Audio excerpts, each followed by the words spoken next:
Okay. Writestream 50. The last chapter. Here we go. So, this is going to be the last live stream that's going to feature this format that you are familiar with, which is me talking into the camera and responding to chat about story writing topics. I've done 50 of these shows so far, and that's a lot. And it's a huge amount of material to cover over the course of the last year. I think I've done this for about a year. And it's been good. I've had a lot of good experiences. I've met a lot of good people through this. Hopefully helped a lot of people be able to get their ideas out and publish books. But at the same time, I don't want to just continue the same format or the same show because that's what I've always done. You have to challenge yourself and do new stuff, and I'm looking forward to doing some different formats, having things that are focused on some different topics and maybe having guests on, and I'm just going to take some time and really figure out what I want to do next year for the stream. And it's going to be a new stream, a different format, possibly different day and time. Wednesdays was a day that I originally picked so that it was just a day in the middle of the week so that something got done every week. The channel had content going out every single week because it's so much going on. It was difficult to, sit down at the computer, turn on the camera, and create content throughout the week.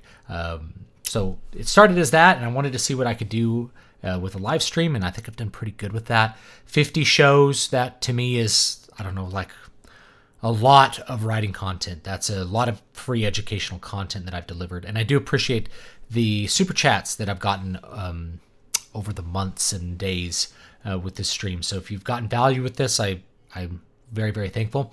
At the same time, I also know that a lot of people who started have, they've cycled out. That happens. You get tired of me talking about this stuff. You're doing things on your own. You don't need that kind of professional advice to kind of get you going and get your motor humming and get you moving in the right direction. And that's good because I'm getting a lot of the same questions I've gotten. It's like, hey, can you talk about this? It's like, I've actually talked about that. I had a whole live stream devoted to it. And that's nothing wrong with this. It's just, this is a newer person who's filtered in through the cycle. And so to avoid recycling topics or talking about the same things over and over again, we're going to give the Writestream a break. Now, live streams will continue. I don't know what format. That is if the channel exists after December 10th. So if you're not up on the current YouTube shenanigans, terms of service are changing on December 10th, which is next week. So the channel may not exist next Wednesday to have a live stream anyway. That means I better go ahead and wrap up the show while I have the option to do so, while I can do it of my own free will. You don't need to know too much about that other than, there's a purge coming. Owen Benjamin already lost his channels, I believe, last night. So even ahead of this terms of service change, they are eliminating a lot of channels. That's going to continue throughout 2020.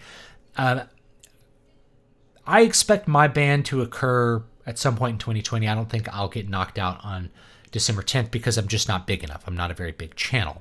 The channel's growing a lot, but it's not, it's not over 100,000 subscribers, and that's when you start to actually gain a lot of notoriety and gain a lot of notice from the higher ups. So at some point in 2020, I imagine that's going to be my time for this, and I'll move on to doing other things, just maybe focus more on putting out books, which is fine by me. It's been a great run. I've had a great time doing this stream. I've had a great time doing YouTube over the last couple of years.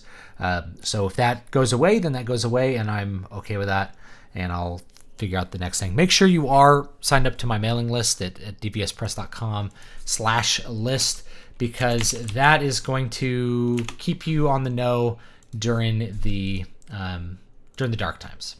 That's the main thing, is that if I'm gone, at least you can get emails from me. And I'm probably going to be doing more content that's written, more stuff on my website /mailing list stuff in the future, just because that it plays more to who I am in a lot of respects. I'm a pretty introverted person, despite the fact that I do all this highly extroverted stuff and public speaking.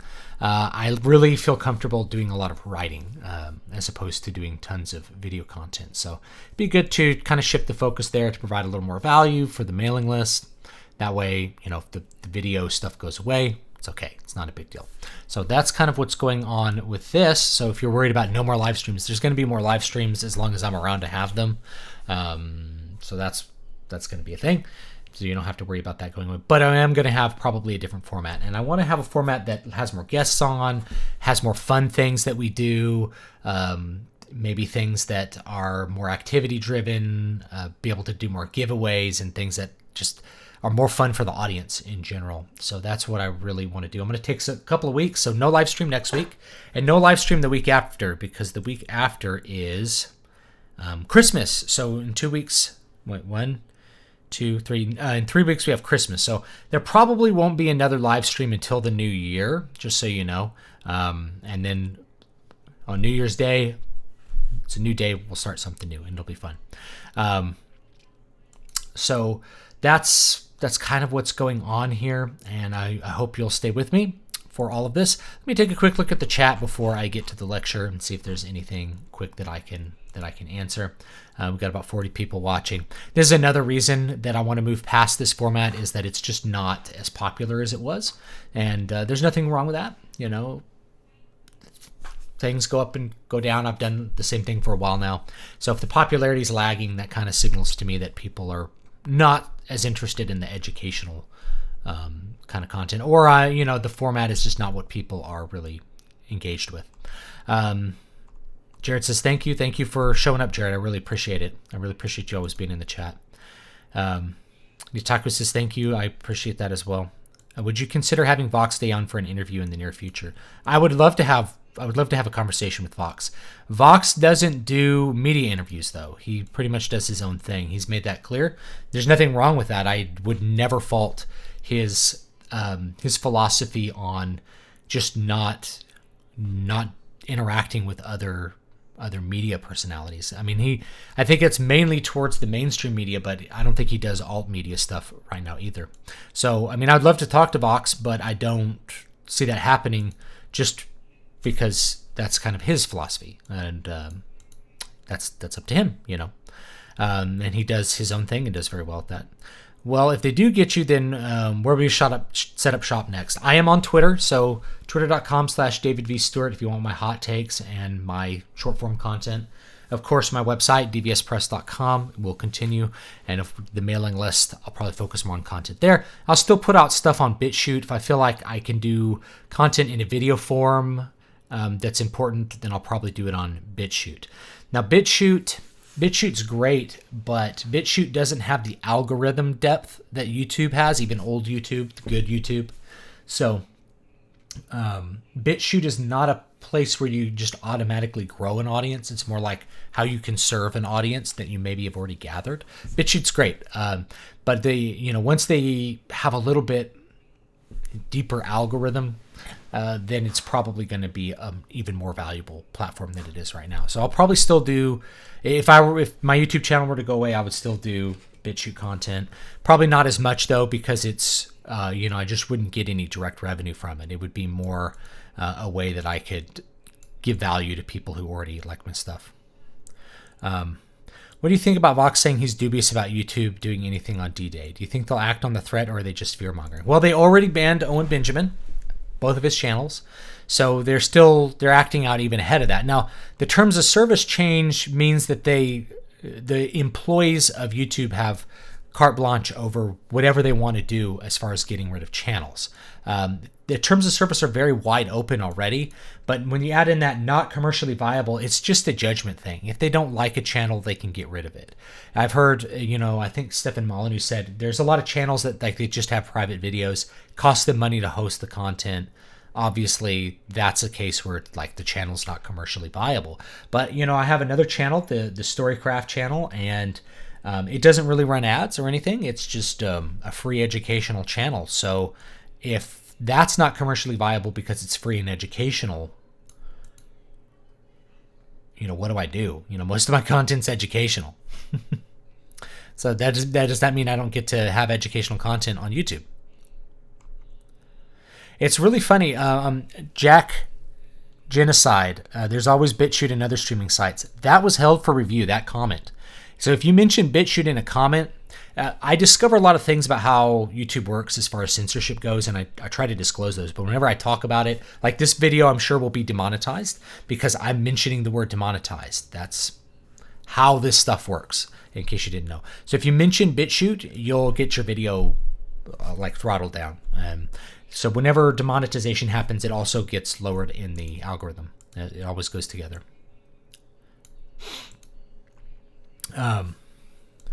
Raging Goblin says you've enjoyed the Writestreams. Thank you for being with me.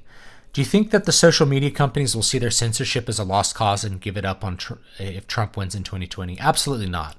You know, they'll continue. They'll go down with the ship if they have to, because it's not about money. When you understand that it's not a money thing, there's no end to it until it's gone. If you say interview, he will decline. And oh God, the Gammas would dogpile you. They wouldn't dogpile me. I'm very quick on the draw. Thank you for doing this. I feel more confident with writing now. I'm so glad to hear that. Do you think that in time Star Wars sequels will reach so bad it's good status like Troll 2? No, because Troll 2 is bad because of a host of bad production things. The Star Wars sequels are well-produced, poorly written stuff, So no, it won't. I don't think it'll be there. Lobster11, does BitChute have a mobile app? I'm not aware of one, but your comment was also flagged. Remember, BitChute is a forbidden word on YouTube. Can't say BitChute on YouTube, guys. That's a little piece of information there for you. You wrote in your last email that you're publishing a book of writing advice. Do you have any more information on it? It'll be out in 2020. I've already got a lot of stuff on it. There's actually, I think I'm going to come out with 3 or 4 nonfiction books in 2020. I don't know how many fiction books I'm going to come out with, like at least 4 or 5. So let me quickly give some plugs. Newest fantasy book. This came out on November 1st, City of Silver. This is what I like to call 310 to Yuma, but fantasy. Quite a bit of fun. So Moonsong number 2, this is book 1. Number 2 is going to come out in January. I don't have the cover design yet, or I would already have it up for pre-order. But once I get the cover designed, then it'll be out in January. Book 2 is Pirates. So hopefully you like pirates and jailbreaks and fun stuff like that in a fantasy environment, because that's what it's going to be. Oh, this came out. Okay, so this is one of this month's books. This is the Fantasy Christmas Spectacular 2019. I want you guys to buy this, okay? Just to give you some idea on size. This is an 8x5. This is not a tiny book. This is how big the Fantasy Christmas Spectacular is. It is huge. It is about 600 pages. And it contains every book I've published thus far. So every book I've published is in this massive tome. Pretty hefty, pretty heavy. I had a hard time fitting it all in there and keeping the cost down. It's $20.19 for this paperback. You can get the ebook for $9.99. It contains all of my stories so far that I published, except for Eyes in the Wall, which comes out Friday the 13th. So Friday the 13th, that's when Eyes in the Walls comes out. Please do buy it and check it out and read it. Paperback will be out at some point next week. So this is the way this is formatted. It's 2 columns. Let's see if I can get that without the light on it. It's 2 columns of a about size 10 font, which is fairly small, but still readable. That's like on the readable side for me. So to me, it looks great. It's easy to read. That's how I was able to fit all of this stuff in here. So it's a huge book, huge amount of content, tiny margins, the whole bit to fit everything into this. This is like 600,000, 700,000 words or something worth of stuff. So please check that out. That will be gone in January. So this is the only month you can get the Fantasy Christmas Spectacular 2019 is December 2019. In January, it will be gone forever. Limited time offer. And then that'll be a collectible for anyone who cares about collecting my books. I have a couple copies. So if you want like a signed copy or something, I could figure that out. I have to order more copies. Sound Engraver says, thank you for the content. Thank you for showing up to chat. I appreciate it. Your channel has been a main channel I've turned to this year, especially with your content on writing. You're a natural at speaking and teaching. Thank you. I've been teaching for a long time. So I started teaching private music lessons at the age of 19. which is 17 years ago, a long time ago. So I've been doing it a while. I did it at the college level for like 5 years or something, and then I gave that up and was a professional performer for a while. And I said, there's no money in music. I'm going to write books.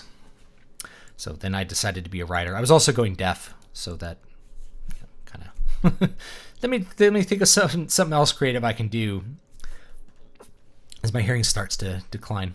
Do you think that the Star Wars sequels are worse than intentionally cheesy schlock, like the Resident Evil movies? I actually think they are, because it's like they're like soulless. The Resident Evil movies are not soulless. Like they really wanted to communicate what they did.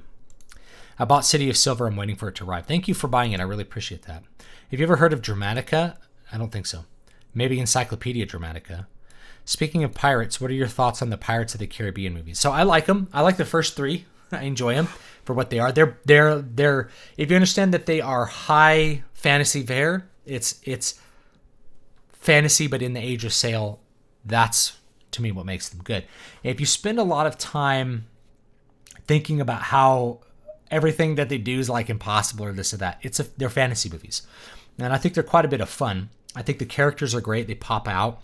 I think the music is great. A lot of people don't like Hans Zimmer, but it's a great example of a Hans Zimmer score. Very exciting, very thematic. More people should write music like Hans Zimmer, not less, in my opinion. And that's even saying like Hans Zimmer's not really my favorite composer or anything, but he does a great job with it. Very well produced. The first one in particular has a very interesting story structure, which I'll talk about some other time in a future video, because it really has an extended exposition that goes all the way through the halfway point of the movie. It takes all the way up to the halfway point of the movie before you have a full understanding of the main plot goal of what the heck is going on. But yet it's such an exciting movie and so funny and entertaining. You don't mind that they've taken so long to set up the main plot goal.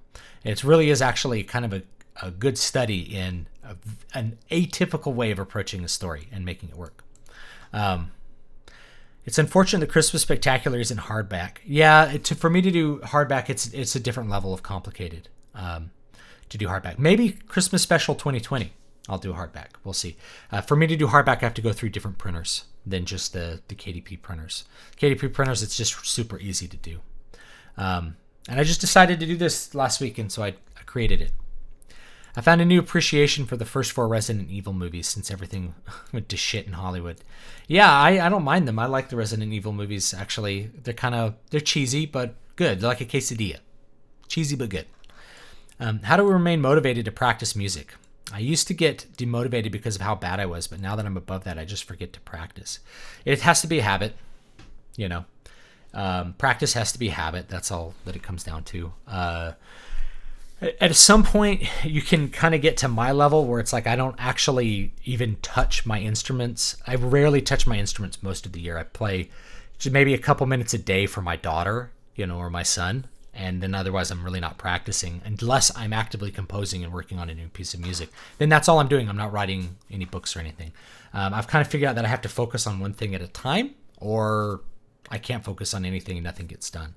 So, but I look at that and it's like, yeah, I don't practice like I used to, but I still put out a lot of stuff. And part of it is that I'm not having to perform all the time.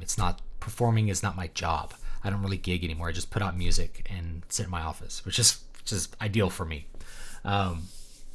So I don't, you just have to do it. It has to be a daily thing. When I was performing, I never really missed a day of practice. I practiced every single day. I couldn't forget because it was my job. I woke up in the morning and I practiced for 2 hours, and then I taught, and then I practiced for an hour at lunch, and then I taught some more, and then I went home and practiced for 2 more. I got like 5 or 6 hours of practice a day when I was actually doing this. And I learned a ton of music. And, in 1 year, I learned like 4 hours worth of music and could gig on all of it. So, it pays off, it pays dividends. But at a certain point, you get tired of just practicing the same stuff over and over again. And that's when it becomes really hard. And that's when it was really kind of spirit crushing for me, was just like, there's kind of a set standard repertoire that you need to play at a lot of classical guitar gigs. Just gets really boring. Like it's a boring cycle. Whereas with the book, when I print the book, the book's kind of done. I don't have to commit a lot of thought into maintaining a book. The book is finished, which I like. Same thing if I put out a new piece of music. It's like, here's the music, it's done. I don't really have to think about it anymore. If I were to try to perform some of the stuff off the Zool album live, like I could probably do it, but I'd have to go and listen to it and try to transcribe what I did, because half the stuff I never wrote down. I just improvised it and recorded it and it was done. Is this Christmas Spectacular available to buy now? Yes, it is. It should be available on Amazon. Let's see here. Mr. Roshi says he learned a lot. I appreciate that. I'm glad it was useful for you. So this stream is about composing the last chapter. Yes. Tying everything together in a narrative. That's it. I'll talk about a couple of ways the greats do it. A couple of little secrets that people don't notice. They just notice that the ending is satisfying, and they don't really think about how they got there, why it worked that way. Let's see if there's anything else. Zimmer's work for Gore Verbinski and Ron Howard, but not as less melodic work for Christopher Nolan. I mostly gotten sick of his style because of how many composers copy. Yeah, he also just kind of plays things into a MIDI program, and then there's a bunch of USC composition students who turn it into the orchestra parts, transcribe it and do the violin parts. He's doing strings, so we'll put this for violins. So he doesn't Hans Zimmer does it in such a so low effort for him to do. It's just easy for him, and then you just have the graduate students do all the hard work of making the parts. This is different from John Williams, who composes every single orchestra part. I'd probably rather do Hans Zimmer's workflow. It seems easier. Just watched Mandalorian the other day, and after hearing your take on it, it's basically a video game. It's not hard to see the parallels. It's honestly hilarious. I think it's kind of fun in a way. It's what's the boss going to be this week? I think The Mandalorian was designed to appeal to people who like detailed world building and world exploration of the type found in many video games. But the world building's not that detailed. That's the problem. I can't find it. It keeps saying it's not available for me to buy. Maybe because you're in the UK. Maybe it hasn't been published in co.uk yet. Sometimes it takes a couple days to get overseas. That's just how it is. All right, let's talk about how to end a story. Okay, so here is what I want to talk about as far as ending a story. The end of a story is extremely important. In fact, if you nail the beginning of a story and you nail the end of the story, you can do a bunch of bad things in between and the readers will forgive you, because how that story ends, as long as you're not so bad that they can't get to the ending, how that story ends is how they're left feeling when they put the book down, or they turn the movie off, they turn the game off. The ending is how they're left feeling. So if you provoke the correct feelings at the ending, usually they're going to think that the book is pretty good. Now, there's a couple of things that you'll notice in really good endings. First of all, we have to go back to this idea of a plot goal. A plot goal is the desired outcome you have for the story. So in Star Wars, it's blowing up the Death Star. So that plot goal is really going to define and categorize the ending of the first Star Wars movie, blowing up the Death Star. So the ending which is going to be happy is the ending which people want to happen, which you've set up for them to want to happen. The evil empire has a Death Star. Only people who are psychopathic are wanting the empire to win. They want the rebels to win. So when the Death Star blows up, boom, that's the satisfying ending. But there's a lot that goes into executing that to make it feel like a great ending versus something predictable, boring, or otherwise just not very good. So one of the things with that original Star Wars ending, and I'll actually talk about Star Wars a couple times in this stream because everybody's seen it. It's a great example to go by as far as endings go. Both the prequels and the original trilogy. I'll talk about both. But so what's happening is that they're failing to blow up the Death Star. It's a very long sequence. It's very high tension. There's a lot of uncertainty about what's going to happen, even though we just have this feeling like, yeah, the good guys really are going to win. Like, we wouldn't not have the good guys win, right? So Luke uses the Force to blow up the Death Star, but before that happens, Darth Vader is closing in on him and is going to shoot down his ship. Darth Vader's closing in on him. But he's saved by Han Solo at the last second. So the unexpected thing that happens is Han Solo returns. He was leaving to go pay off his bounty so that Jabba the Hutt wasn't going to kill him. He came back and saved Luke. So that was a big moment for his character, but also it was an unexpected twist at the end. Now, it's a twist, but it's the outcome we wanted. Yes, great endings have this. They have the outcome that the audience desires, but executed in a way which is surprising to them. Here's another great example, which is the end of the entire Lord of the Rings. Couple of different endings. I'm going to talk about how Tolkien does endings because he does them in a very unique and I think somewhat powerful way that is different from what most writers would say. You would never pick up a screenwriting manual and have the endings that Tolkien has because you just wouldn't do that, but that's part of what makes him great. Anyway, what's the outcome we want in Lord of the Rings? We want the ring to get destroyed. We want the ring to get thrown into Mount Doom. So as we are getting closer to Mount Doom, there's this anticipation. Okay, we're going to finally succeed in the quest. We have some mounting tension. The ring is weighing on Frodo. He's getting sicker and sicker. He gets to the precipice and the plot goal fails. So this is what happens in an ending. Either the desired outcome for the plot goal, it either fails or succeeds, and you can have both. So a tragedy is a failure, usually, and a comedy is a success. Comedy in like the ancient tradition, not the way we think of it now. So a happy ending, plot success, sad ending, tragedy, plot failure.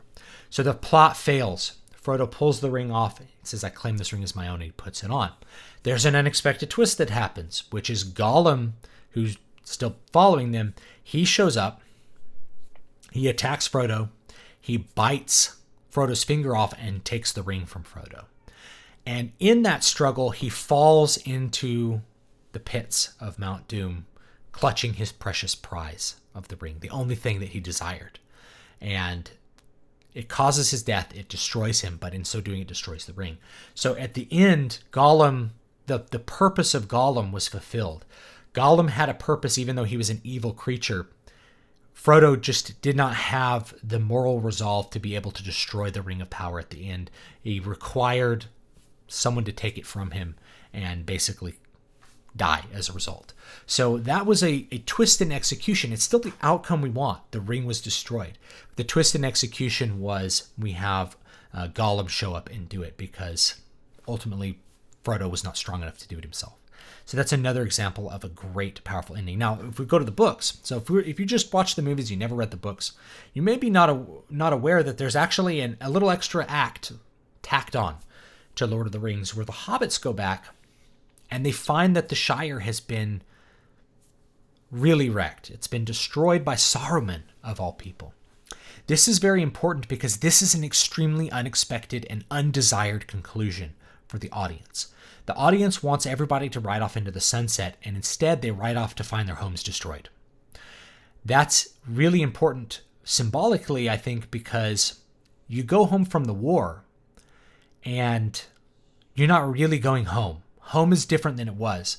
So when Tolkien came back from World War I, it wasn't to the same home that he left. When people were coming back from World War II, it wasn't to the same home that they left, particularly in England, which had suffered massive damage due to air raids and things like that, but to anyone going home from the war. So there's a symbolic gesture there, but it also serves to really show the growth of the characters. It's an ending that's undesired, but it's one that is, in my opinion, more satisfying and more meaningful because of the darkness of it, the reality of it. And then the final ending is Frodo doesn't live happily ever after, at least in the Shire. Because of the pain of the ring, he has to leave and go over the sea with the elves.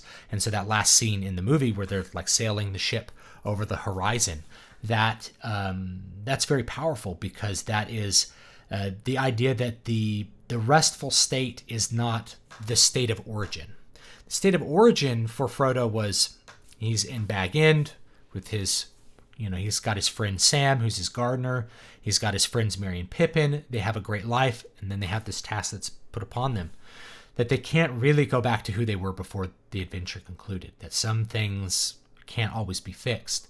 And so there's a bittersweetness to that ending. And I think it makes it that much more powerful and that much more meaningful to everyone involved. So the twist in the main plot goal, and then we have a little extra act that really kind of like I hate to use the term falling action because this doesn't really occur in most books.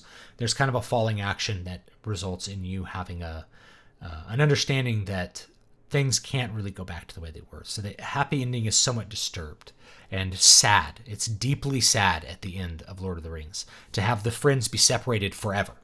That's the result. Same thing with Gandalf. Here on the shores of the sea comes the end of our friendship. That this is it. Like we're not going to, there's not future adventures for us where I have to go back over the sea to where my power resides in the Undying Lands, and it's your task to stay here. So that sad ending, I think, makes it that much more powerful. So when they close the book, they put it away on the shelf and they go and they think about it, that powerful sad ending, you would think, well, I don't want to leave people feeling bad. But sadness is a really strong and vital emotion. So I think it's actually a better ending as a result.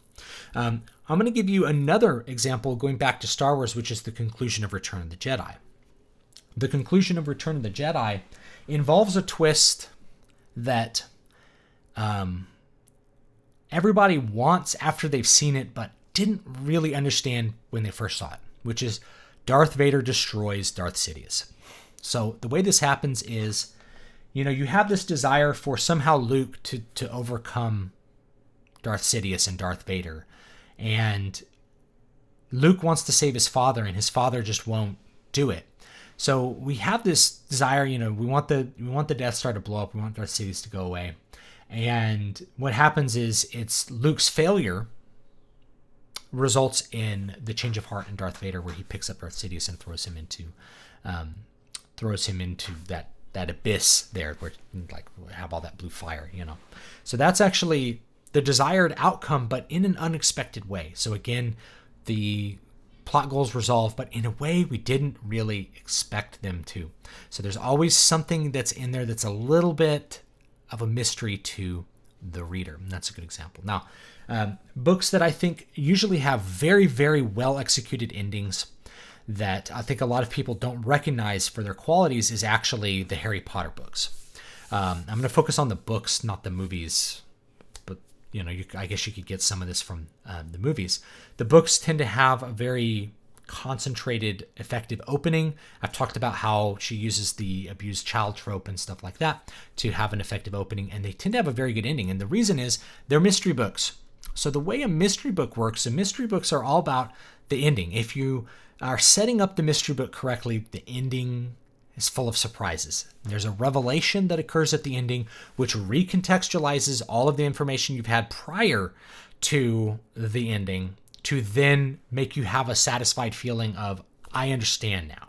That's the way mystery books work. So the Harry Potter books have a mystery book format, but they are low fantasy, or they're fantasy books. So if we just look at the first book for an example, and we should look at the first one because it's a big reason why Harry Potter is successful.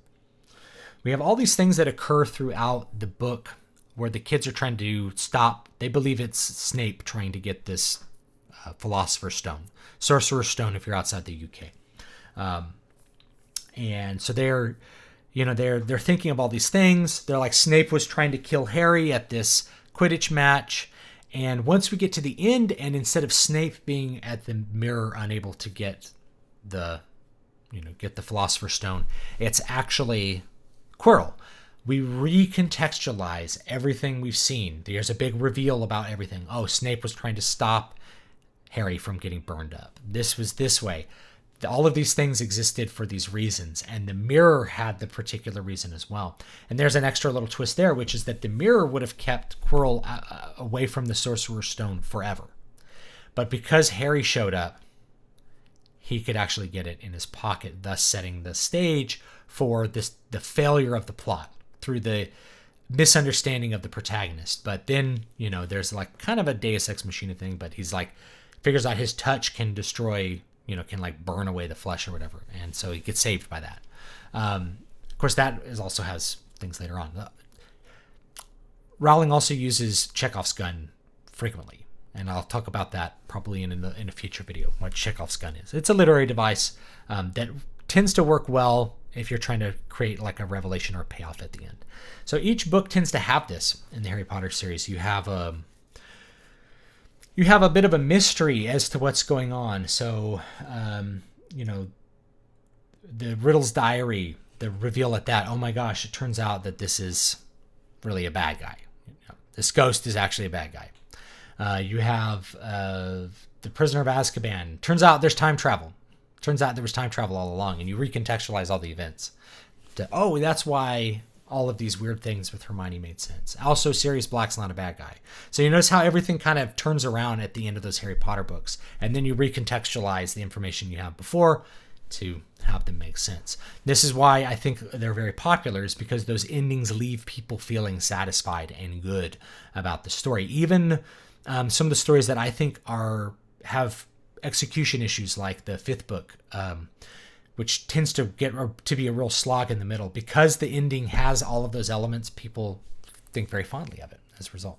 So having reveals that help you recontextualize the information and understand the story better serve to create a lot of satisfaction as well.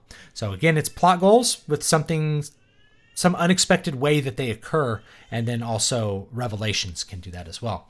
If you look at a movie like The Sixth Sense as an example, you have a big ending that people didn't want to spoil because it was such a surprise, and it's been 20 years, so it turns out he's a ghost the whole time. And this is good because, again, we recontextualize all that information. Of course he was. That's why his wife wouldn't pay attention to him. We never saw, that's why this was this way. It's he couldn't turn the doorknobs. Like, all of these things were happening because he was actually a ghost. And then we think of the kid's reaction to him when he first meets him. I see dead people, and he's frightened of Bruce Willis's character. It's because Bruce Willis is a ghost. And it makes sense. We have a revelation which helps us to recontextualize everything we've seen prior to that. So great endings tend to deliver what the audience wants, but possibly in a way, and usually in a way if it's very satisfying, that the audience didn't quite expect. There's some added element to it that disturbs the ending and makes the ending uncertain at the very end, or just makes it happen in a way that people are very not expecting. If you want more stuff from the fantasy realm, another really good example is actually the first Mistborn book by Brandon Sanderson. It's not my favorite fantasy book, but it has this ending that's been set up like this. So it has a combination of things occur in the way that you don't expect, and there's a big reveal at the end that recontextualizes everything that you have so far. Now, if you haven't read that book, this is a slight spoiler, but we have this like overlord of the world, and I'm trying to remember what he's called. He's called like the Lord Ruler, right? So we've been wanting to kill him from the beginning. He's a bad guy, and so we're coming to this final confrontation between the main character, who's a girl, I don't remember her name right now, and this Dark Lord. And so when she shows up to kill him, what she realizes is they've been trying to figure out the magic use for one of these metals. She figures out what it's actually used for, and then that helps her to recontextualize everything, all the details she's seen about him thus far. The fact that he wears jewelry, which is significant because metals are involved with the magic system of Brandon Sanderson's world there. And it turns out he's like a different species. He's not really human, and so through that understanding, the recontextualizing of information, she understands how to beat him. So she's able to destroy him in a way that was unexpected, and really comes off as a pretty satisfying conclusion to that first book. So it's a great example of that. So that's how you write the ending to a book, and if you want to make it good. Now, I've done this as well. So let me see if I can give you a couple of good examples. So Crown of Sight has a good one. If you haven't read this one, there's an army that's wanting this magical artifact called the Crown of Sight. And what happens at the end is that the desire for the audience to stop this conqueror from gaining it basically fails. And I know this is spoilers. I still want you to read the book because I think it's a great book and it's a very short read. But it basically fails, but the nature of the artifact was something different than what they understood. And that, as a result, changed everything about the conclusion of what was supposed to happen here. If you've read, where is it? So if you've read City of Silver, the final fight on the docks has some unexpected things. Things happen in a way that you did not expect them to happen, because you're expecting the main characters to show up, and it's not that way. Something happens that hasn't been seen yet in the book and only been hinted at. And again, after it happens, you're like, oh, I remember him saying that. I remember them saying this before. And so then it makes sense that it's happening like that. The Water of Awakening has several different endings. Because it's an Odyssey, there's a couple surprise endings at different points in it. But the main surprise ending is there's a reveal at the end that the very nature of the quest that she was going on was not what she thought it was. She thought it was an authentic quest, and that's not what it was. And so when you engage in the final battle, everything is revealed to be different than what she originally thought. And thus, the battle has to occur differently and for different reasons than what she originally set out to do, which is to save her husband with this magical artifact. In fact, there's also a surprise ending somewhere in the middle, or somewhere towards the end, where she basically has to give up this magical artifact in order to save everybody. So she does it. She's like, my husband's going to die, but other people will live. Once the guy acquires this artifact, the Water of Awakening, it doesn't function in the way he thought it would. And it instead is his demise. It undoes him. It turns him into non-existence, which is not what he expected. So all of my books tend to have an ending like that. Muramasa Blood Drinker has a really good one. I don't want to get too deep into like every ending that I've written, but you'll see that I do this. And in Muramasa Blood Drinker, I set up the ending on like the second page. On the second page of the book, I set up how the ending is actually going to transpire at the very end of the book. So if you read Muramasa Blood Drinker, pay careful attention to the opening of the book, because it will reveal how the enemy is defeated at the end. Okay. All right. So that's pretty much it. That's how you write a book. I really do appreciate it. Newest book, City of Silver. Hopefully you'll pick that up. Eyes in the Walls. That one comes out on Friday the 13th. And that one also has a surprise ending. And it has two endings. It has one of these extra endings that Tolkien tends to do. Just as another example of Tolkien before I finish the lecture, The Hobbit has this example as well. After the dragon is killed, you have the Battle of Five Armies. So there's an extra conflict at the end that nobody was expecting that creates all sorts of consequences for everybody involved. It's great. I think having that battle happen after they've killed the dragon is one of the best endings possible to an adventure book like The Hobbit. It's great. I mentioned the Star Wars prequels. I'll just say this. When you get to the end of episode 3, there's a desired outcome, which is they beat the Separatists.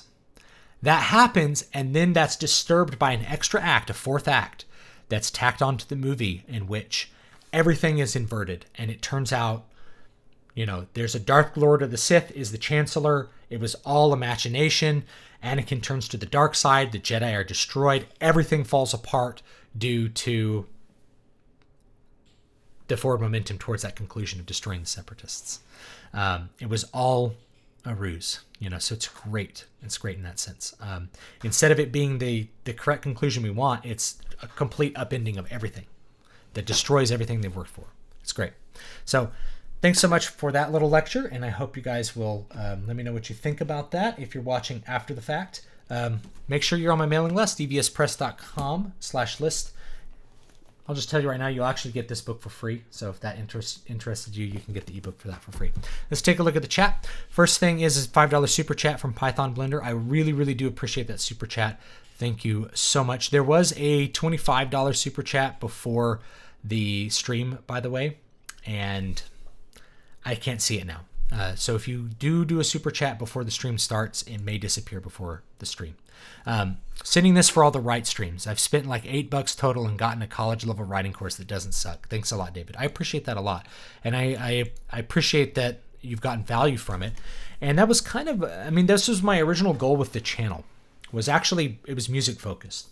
Because I felt like music degrees and lessons were so expensive, and in some cases provided such bad value that I just wanted to put out that information in a low cost or free method so that people could get some of that information. And I really struggled trying to find ways to create guitar content on YouTube. So I have better ways of doing it now, but back 6 years ago, it was really hard. I didn't have a lot of technology for doing what I want to do. Maybe for this, what I might do next year is have a writing course that like you actually have to sign up for and pay me ahead of time, and then we'll have all of these lessons like as an actual course. I don't know. We'll see. What do you think of the Redwall book series? I like them. I love the concept, but each of the books could be at least 30% shorter. Plus, he relies too much on phonetic dialogue. Okay. So here's another thing. I'm going to give you an example of endings that are usually bad from an author, and the author is Stephen King. Now, I like Stephen King as an author, but he's not very good at writing endings, and it's because he's a pants writer. He doesn't really plot his endings out in advance. So he doesn't write a book with the ending already in mind. He just starts writing, and you'll notice a lot of Stephen King books really start to slow down and stall out about halfway to 2/3 of the way through the story, and it becomes kind of clear he's not quite sure where he's going to go with it. In some cases, the book just ends. So like if you're reading Salem's Lot, you have an ending where like the priest leaves on a bus and then everybody just leaves. That's the ending. It's not a very satisfying ending at all. Versus Carrie, which he wrote Carrie with the ending in mind, which is why it was so good. Other things not as good because he didn't have that ending in mind to begin with. In fact, he had massive writer's block with The Stand because he got everybody to a point of no momentum. All the bad guys were in Vegas, all the good guys were in this Colorado town, and he's like, how do I resolve this? And so he created a thing that like it bombed. They bombed the thing and bombed a part of the or the Colorado town, and they had to go to Vegas to make their stand. So the ending of The Stand actually is really not very good, in my opinion. I think the beginning is awesome. I think it's I think the first third of the book is some of the best Stephen King that you'll read. It's great. But he has a problem. He has a problem getting to those conclusions. So if he doesn't have the ending in mind when he starts writing the book, it becomes obvious, and you'll see it. I think there's other writers that may suffer from this. Robert Jordan in some of the books. As you go deeper into the Wheel of Time books, and he always ends it with like in chapter 50, the last chapter, which I love. But as you get into like book 8, book 9, the ending is weaker and weaker. There's less and less resolved. There's less of a big, powerful plot goal you want to resolve, and it's mostly just characters like flailing their arms about from room to room and having drama with each other, and then the book just ends. And you're like, what was that book about? Whereas in the early books, there's a tight focus on what plot outcome you want. And so that's the difference between, I think, writers who are very good at nailing an ending and a lot of writers who just are bad at it. In fact, I'd say most books that I've read that are like literature, they tend to be weak on the ending. And if they're good on the ending, then they're good. And if they're not good on the ending, then they come off as really annoying. So when you close the book and you're like, well, that was stupid, that's the feeling that you have. Even if there were good moments that you liked in it, you leave the book feeling bad. And that's why endings are so important. There's numerous examples that I can think of that are they're just lit fic books that, they don't have any resolution. I think Steve Martin wrote one called An Object of Beauty. Really bad book, awful characters, and then it just ends. If you're not nailing that good ending, people aren't going to like it. So there's that. That's how to not write an ending too. Very important to know what not to do as well. So do start your book by having the ending in mind. That's a good piece of advice.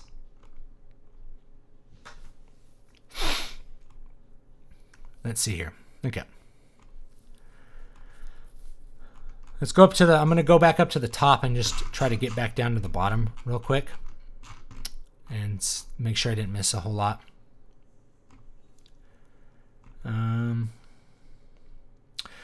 What do you think of the lack of historical accuracy in modern cinema costumes, like fantastical or drab historical costume design in cinema? As a history pedant, it annoys me. But it doesn't always bug me if it's just part of a fantastical story. Like, it wouldn't bug me in Pirates of the Caribbean, but it really could bug me in, I don't know, yeah, stuff that's set in the medieval period and everybody's like covered in poo-poo and like in drab clothing. not realizing that people were very good at making clothes in the medieval period. Just most stuff in the medieval period, there's this idea that everybody like lived in horrible squalor. I think Mark Twain is somewhat responsible for that, because he would write, you know, Connecticut Yankee and King Arthur's Court. He goes back to medieval times and everybody's like naked in mud. You know, it's pretty silly. I know Braveheart, they're like wearing belted plaid, which wasn't a thing in the 13th century, and they're wearing it backwards. They're actually like, they have it going like up this way, and belted plaid you pull over your shoulder and pin it. That's how it works, right? So they were like wearing their belted plaid backwards. It's really pretty silly. Let's see here. Creators is an anime about characters from stories coming to the real world and meeting the authors who created them. If your main character met you, what would they think of you? I don't know. I don't entertain such topics. They probably think I'm pretty boring. So is this stream about composing the last chapter? Yes. Okay, got all of this. All right, just a couple I missed. Usually the ending's the first thing I write. So what Nitaku says. It's not a bad idea to do that. Just start with the ending and then go backwards. What's an ending? Is that when you rush to the finale that makes no sense, or prepare for the next unnecessary sequel? That's, you know, it should be something where you conclude the plot. I'm not into books in a series that don't finish the plot. Like, you can leave a thread hanging that's like, you know, hey, we haven't resolved everything. Maybe we'll resolve it in the next book. But I never leave anything hanging that like can't be. That's like somebody's going to close the book and be like, I have to know what happens. You know. So in Needle Ash, there's some like, you know, we're kind of uncertain about what these things mean, but the plot is concluded. Everybody's got their happy ending that lived through the end. What are your thoughts on epilogues, and how would you write a good one? So an epilogue is your chance to just info dump any extra stuff that you want to contextualize the ending and to just give every possible ending. So I'll give you, you know, an example from one of my books. This won't upset you too much if you haven't read it, I think, because you don't have the context to know what's going on. But I write, if I'm going to write an epilogue, it's in a distinctly different style. It's about telling, you know, not showing, but you could do an epilogue that's like a scene, you know, of characters doing something. That's just there. The epilogue really should be there to tie up any extra loose ends that just are too difficult to tie up in your standard narrative. You know, so like my epilogue in Muramasa Blood Drinker basically tells you what happens in a battle, in a historical battle.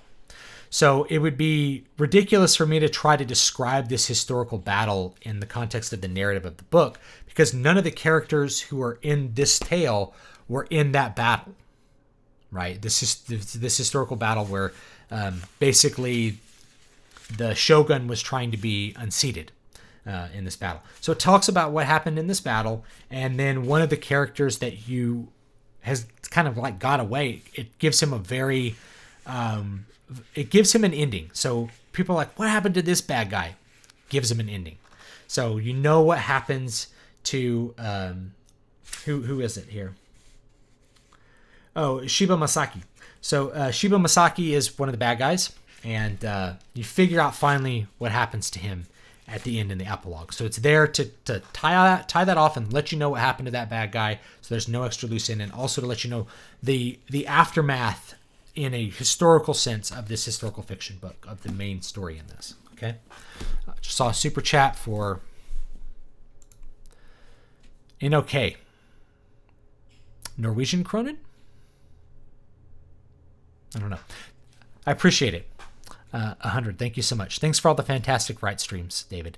These have really been incredible and unlike anything else. Very good and comfy. Sad to see it end. Here's $10 to make many more streams and videos. Streams will continue, but they won't be in this format. I still have lots of writing content. If I do more stuff, like more streams that are just on writing, I'll probably do them more infrequently, like maybe once a month. Like make it a once a month thing rather than once a week. So do like 3 weeks of, or probably 4 weeks of the new format, whatever I come up with, and then maybe like a week of this. We'll see. But for now, you know, it's good to call it closed. And maybe just have the streams, if they're going to be write streams, really focused rather than topic focused, just kind of workshops, you know, make them a workshop. So if I do it, it'll be like Writestream workshop or something, or Storycraft workshop. That's probably what I'll call it. And then we can look at somebody, have somebody come on. We'll look at the manuscript stuff and maybe have a masterclass or something on what's there. I thank you for the $10 or 100 kronen. Let's see here.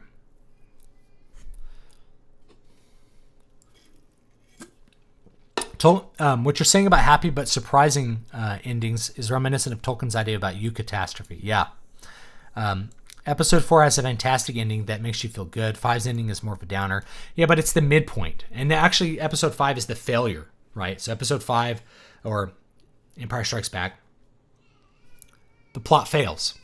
Luke doesn't succeed. Instead, Darth Vader succeeds on some level. Nobody really succeeds, but, the main thing is Luke fails.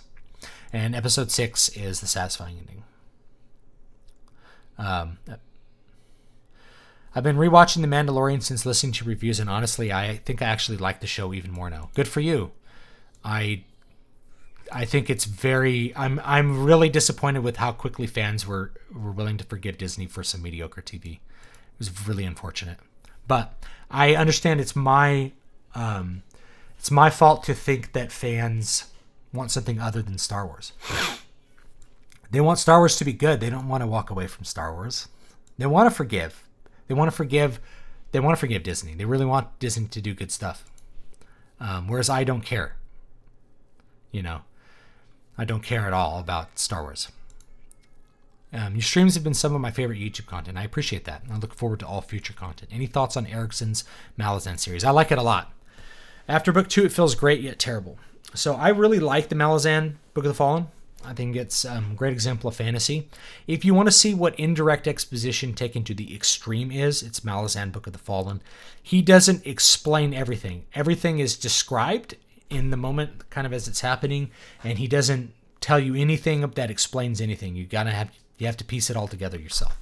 Some people really like that. I think if he were to approach it more like traditional fantasy and explain things, like actually have some explanation, have some direct exposition, each of those books could probably be significantly shorter and get the same message across.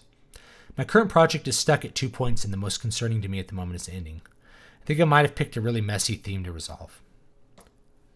You gotta see if you can do it. Have you read some of the Silmarillion? Yes, I have. I've had a much greater appreciation for the novels after reading some of the background lore. I love the novels, and I don't think the Silmarillion is necessary to understand the novels at all. Have you played Greedfall? No. What do you think of the plot reveal endings of Salt?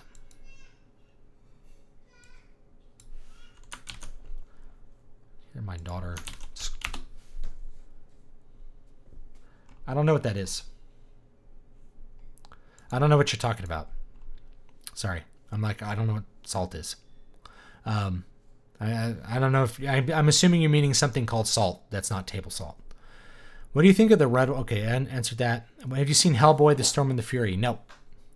Thank you for your streams. I managed to catch most of them. I'm truly grateful for your help. I appreciate that. I've learned so much from you. I wish you the world of success. Thank you. I'm trying to be successful. I'm putting out a lot more books. So I've got a lot of books that I'm going to try to put out in 2020. I'm going to focus intensely on getting out all the stuff that I've already written, which is a lot. $10 from Nitaku. Thank you. Seriously, you've helped me immensely. I look forward to letting you know when my first book is out. I appreciate that. I hope you have success with that and you're able to produce the product that you want. Let's see here. The ending of the prequels has a somber feeling, yet a hint of hope due to the birth of Luke and Leia. Yeah, I mean, the ending of 3 was there to contextualize the movies that you've already seen. I think the proper way to watch Star Wars is the original trilogy and then the prequels, not like episode 1, whatever, production order. Pursuits of a Polymath. Why is the end of Heart of Darkness effective? The catharsis of Mr. Kurtz, him dead, leading to the drawing room false discussion with his widow and Marlowe, saying Kurtz's last words was her name. I think it's effective because, I think kind of what you said. There's a catharsis there. There's I think part of what makes Heart of Darkness effective, really in all of its adaptations, is that when you look at Kurtz, you're not just looking at Kurtz. You're not looking at a twisted individual. You're looking at yourself. That's what the journey of Heart of Darkness is. You're looking across at the potential within yourself. That within all of us lies a heart of darkness, the potential to be extremely evil or be completely insane. It's all there. So that's why I think Heart of Darkness works. Heart of Darkness is such a cool story. I'll have to do some content on it because it has, for how short it is, it has such a cool feeling of like this descent into madness. And I think if you look at Apocalypse Now as an adaptation of it, Apocalypse Now does the descent into madness extremely well. $10 from Mothman Project. Thank you. Thanks for everything, David. I really appreciate that. Thank you. $20 from Timothy Renke. Star Wars helped me find you. Your books, Glenn Cook opinions, and intelligent discussion helped me. Thank you for the content. I appreciate that. Thank you for being. Thanks, Tim. Thanks for being part of the live stream. I do like Glenn Cook a lot too. I need to do more. Need to talk more about Glenn Cook. He's overlooked too often. Have you read Falling Angel? I haven't. It's the movie they adapted from Angel. They adapted it into a movie called Angel Heart. What do you think about the ending? I haven't seen the movie and I've never heard of the book. I've never heard of the movie either. Sorry. If this seems weird, like if I haven't heard of something that you think is really popular, keep in mind I don't interact with media pretty much at all unless I'm like talking to somebody on Twitter. I just don't do it. Like I don't watch TV at all. I don't. I barely watch YouTube videos, and those are targeted advertising, so I mostly see ads for like. I never see movie previews ever, unless I go seek them out. Somebody tells me, you got to see the preview for this movie. Oh, that's how I see it. So I don't know anything about movies that are recent. I don't go to the cinema. I don't rent movies usually. I don't spend a lot of time watching movies. I spend all my time working or reading books if I have time, because my job is to write books. So I do a lot more reading than I do watching these days. Thank you for the Writestreams. They helped jog me out of my lethargy and encourage me to work to pursue my writing goals instead of just dreaming about them. Good. I'm so glad to hear that. Now let's see if you can turn that into a process. If you have a process that you can stick with and you stick with the process, your goals will happen automatically. In short of a second ending in one I'm writing it, time jumps 20 years with a new character searching for the protagonist. And the last sentence reveals it is his son who he thought is dead. I like that. That's a cool idea. That's a good epilogue. Have you watched the J.R.R. Tolkien's The Hobbit fan edit by Destin Lee?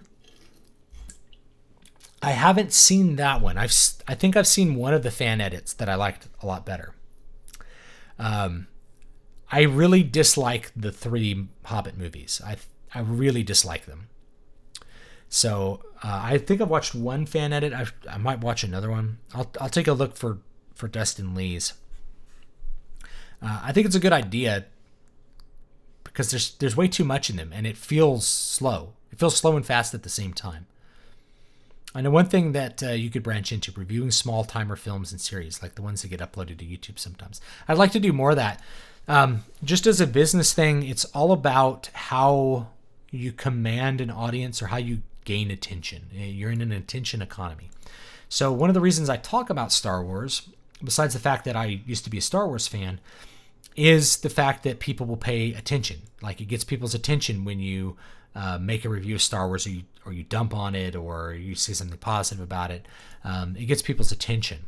So if I'm doing only indie films, it doesn't get anyone's attention. And I've tested this out a bunch of times. If I were to do a book review of some new book, lots of people will pay attention. If I do a book review of an indie book, it'll get like 100 views. Same thing with music. So if I were to review a Metallica album, it'd get thousands of views. When I review an album that's 100 billion times better, like the Dimhave album, it gets maybe 1,000 views. And then like I reviewed the Dimhave album, and the band actually contacted me and said they like really appreciated the review. And I was like, wow, thanks for noticing me, But it's like I wanted so many more people to know about this project. But you're kind of, the way the algorithm works, you're kind of going into paths of already established popularity. So I would love to review more small time things, But at the same time, you got to figure out how to get people's attention too. That's the other side of it. So anyone that's going to do content like on a blog or YouTube or anywhere else, you have to figure out how that attention economy works. If you're only paying attention to indies, no one will pay attention to you. You got to pull the eyes into stuff if you want them to think about other things. Sound Engraver, $5. Thank you. You inspired me to be practical and more prolific with my music. Thanks for showing how important it is to get your art out into the market. I'm so glad to hear that. I'm glad that you're continuing to work on your music and that you're doing good with it. Feel free to send me what you did. I might like it. You never know. So I tend to like a lot of music. I mostly review metal because that's, it's something you can really focus on. And metalheads love heavy metal, so it's a great audience to play to. But yeah, let's see. You could send me a DM on Twitter or email me, Stu, S-T-U, at dvspress.com. Let's see here. What else? Did I miss anything? Oh, a $2 super chat from Kaku. Thank you. Here's an idea. Cross the stream. Cheers, Dave. Thank you. Never cross the streams. You never cross the streams.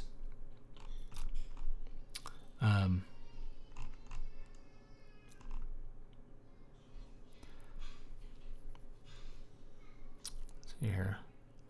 Do you like the ending of Stephen King's The Gunslinger? I do like it, but it's not a super strong ending. It doesn't resolve a whole lot. It just kind of sets up the rest of the series, which is fine. There's a CGI adaptation of the 40K novel Hell's Reach here on YouTube. I loved watching it last year. Maybe I'll check it out. It's a 2-hour film. Thanks for the fandom stream last week. I agree with your premise and have taken it to heart. I have left the world of Warhammer 40K. I do. It's like two sides.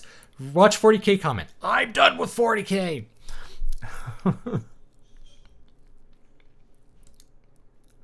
Why are universe creators like Rowling so oblivious to their canon's potential? The teal of fantastic beasts and where to find them spells out the franchise's potential. And devote each film to a different journey of Skymander to look for long-lost fantastic beasts like Mowgli, Membe in Africa, or Yetis in the Himalayas. Unique missed opportunity. Well, the thing is that Rowling, one of the problems with Fantastic Beasts is that Rowling uses a technique in the original Harry Potter books to create this constant feeling of magic and mystery and a journey into the I don't know if you can. My daughter's having a great time or something. I don't know if you can hear her in the other room.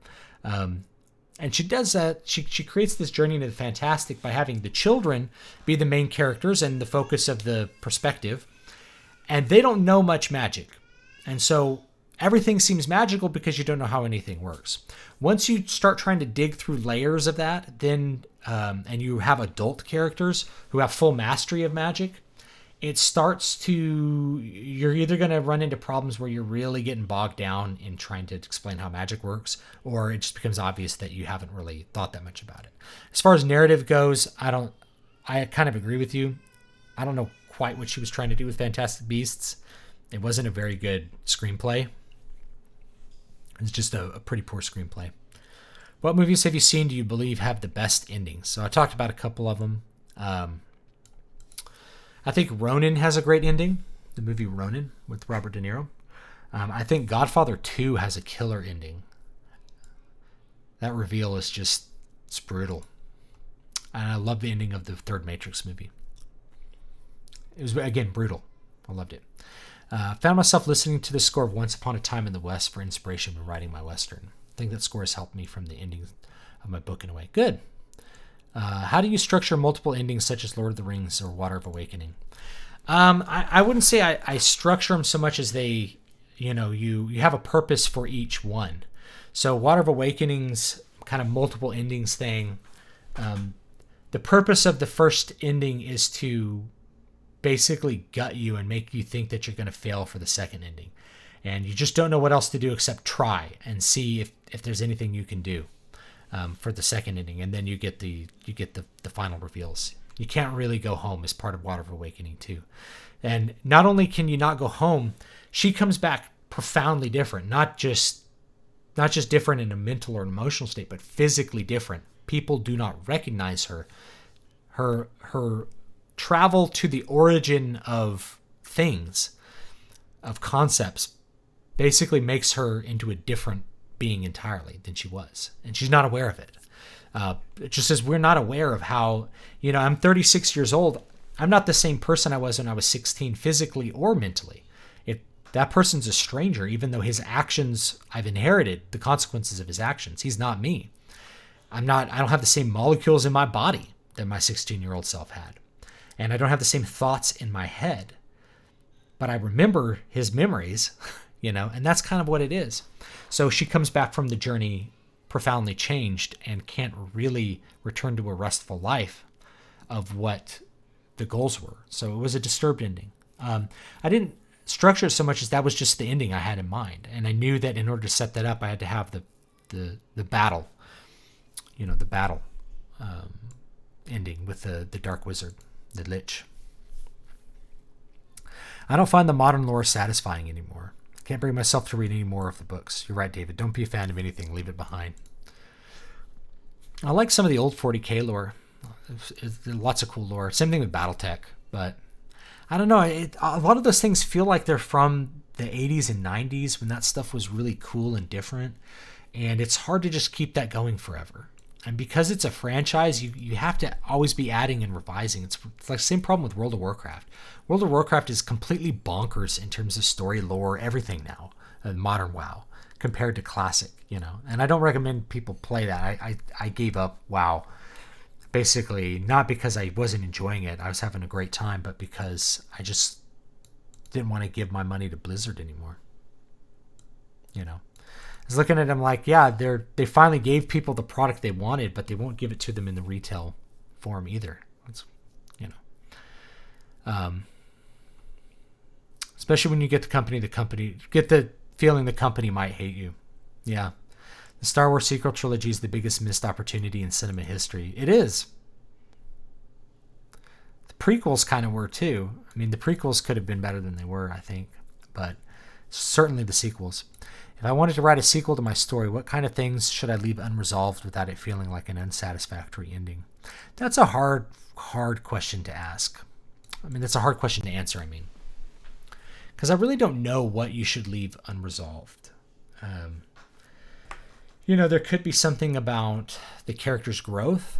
I mean, true sequels tended to happen after everything was resolved, and you just kind of thought of another story that person could be involved with, another adventure they could go on. In the modern sense, it would be that there's a goal for the book and then there's a final goal. So, the goal for the book might be, we need to survive this battle. And, we got to win this war would be the goal for the entire series. That's kind of how I would think about it. What about historical accuracy in The Patriot? I haven't seen it in so long I can't comment on it. Have you ever watched Avatar: The Last Airbender cartoon? I haven't, actually. Maybe I watched a little bit of it, but I don't remember it. Was it a Western cartoon? I thought it wasn't Western, but I'm probably wrong. Have you seen Memento? Yes, I enjoyed Memento. It's got a great example of a good ending because it's a reveal ending. Then you recontextualize everything, and it makes sense. Let's see here. I know I'm way behind on the chat. Do you believe authors like Tolkien and Beagle when they say they don't put allegories in their books? I don't believe Tolkien, but I think maybe he's operating under a different idea of allegory, right? Clearly, if you read Leaf by Niggle, it's an allegory about purgatory and heaven, and his own procrastination for things, his inability to finish the work he has in his mind.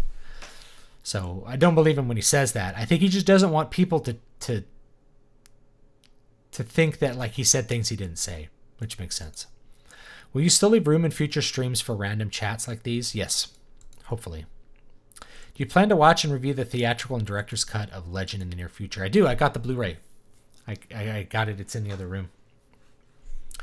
Do you have a favorite book or book series? So favorite books, yeah, I have a bunch. It's really hard to come down to even a top 5. If you want a single book that I think's great, probably The Hobbit. Definitely one of the best adventure books ever written. Told in a great style, great characters. Just a great book. There's so many though. There's there's so many other books to talk about that are amazing. Shogun. Obviously, I wrote a samurai book, so Shogun's a good one. Thanks for introducing me to Twilight Force. You're welcome. I still listen to Dawn of the Dragonstar and Heroes of Mighty Magic almost every day. Heroes of Mighty Magic is probably like album of the decade. I would actually say that Dawn of the Dragonstar would be album of the year, but then I heard Dimhov, and Dimhov is like, it's like hearing Winter Sun for the first time again. You're like, whoa, what is this? Would it be better to email you for advice on script writing? You can, but it may take me a while to respond because I only respond to emails when I'm at my computer, and like with Twitter stuff, I might respond quickly as a DM. Facebook is probably one of the worst because I don't like to use Facebook. So if you're sending me DMs on Facebook, it may take me a long time to respond, or I may not respond at all because I just don't like to use Facebook at all. So if I'm on Facebook, it's pretty rare. It's usually just because they start emailing me if I don't respond to things. Would it be better to email? Let's see here. Star Wars sequel trilogy is the biggest. Yes. Regarding Star Wars, the plot leaks from the summer are being confirmed by trailers. If you thought Last Jedi set the fans on fire, get ready for a dumpster fire to end the franchise. I'm gonna predict the opposite. I think that it will be an okay enough movie. I think it's gonna be bad. It's probably gonna be the worst. But I think it may do things enough that it's gonna be successful. And I think it's actually going to be very successful at the box office.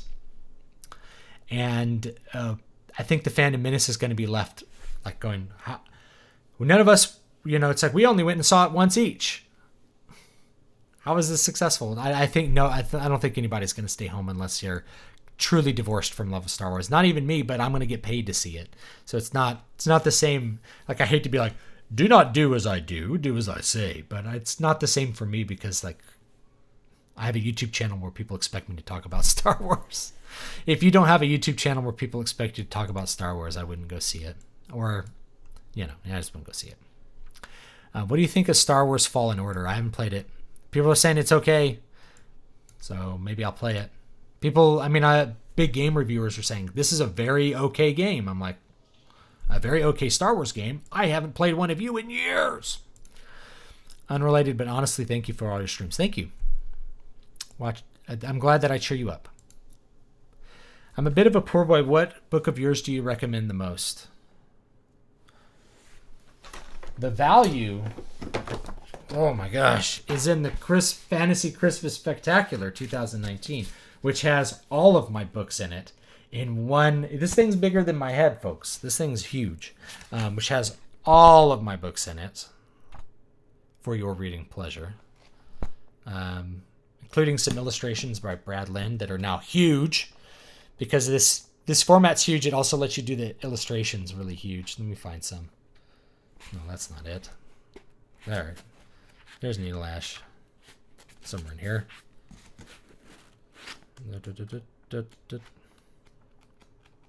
Aha. Some nice big... I can't find the illustrations. Boom! Look how big that is. It's so big. You get some huge illustrations in there. Same thing with the maps if you want like the big maps.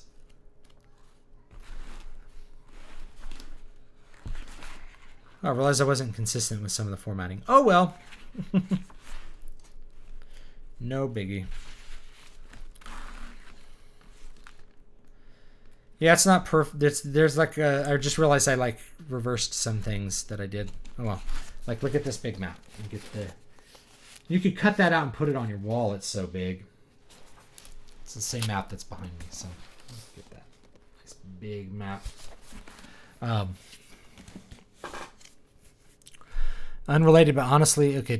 Indiana Jones over Star Wars, more concise and ended properly with only Crystal Skull and nothing else.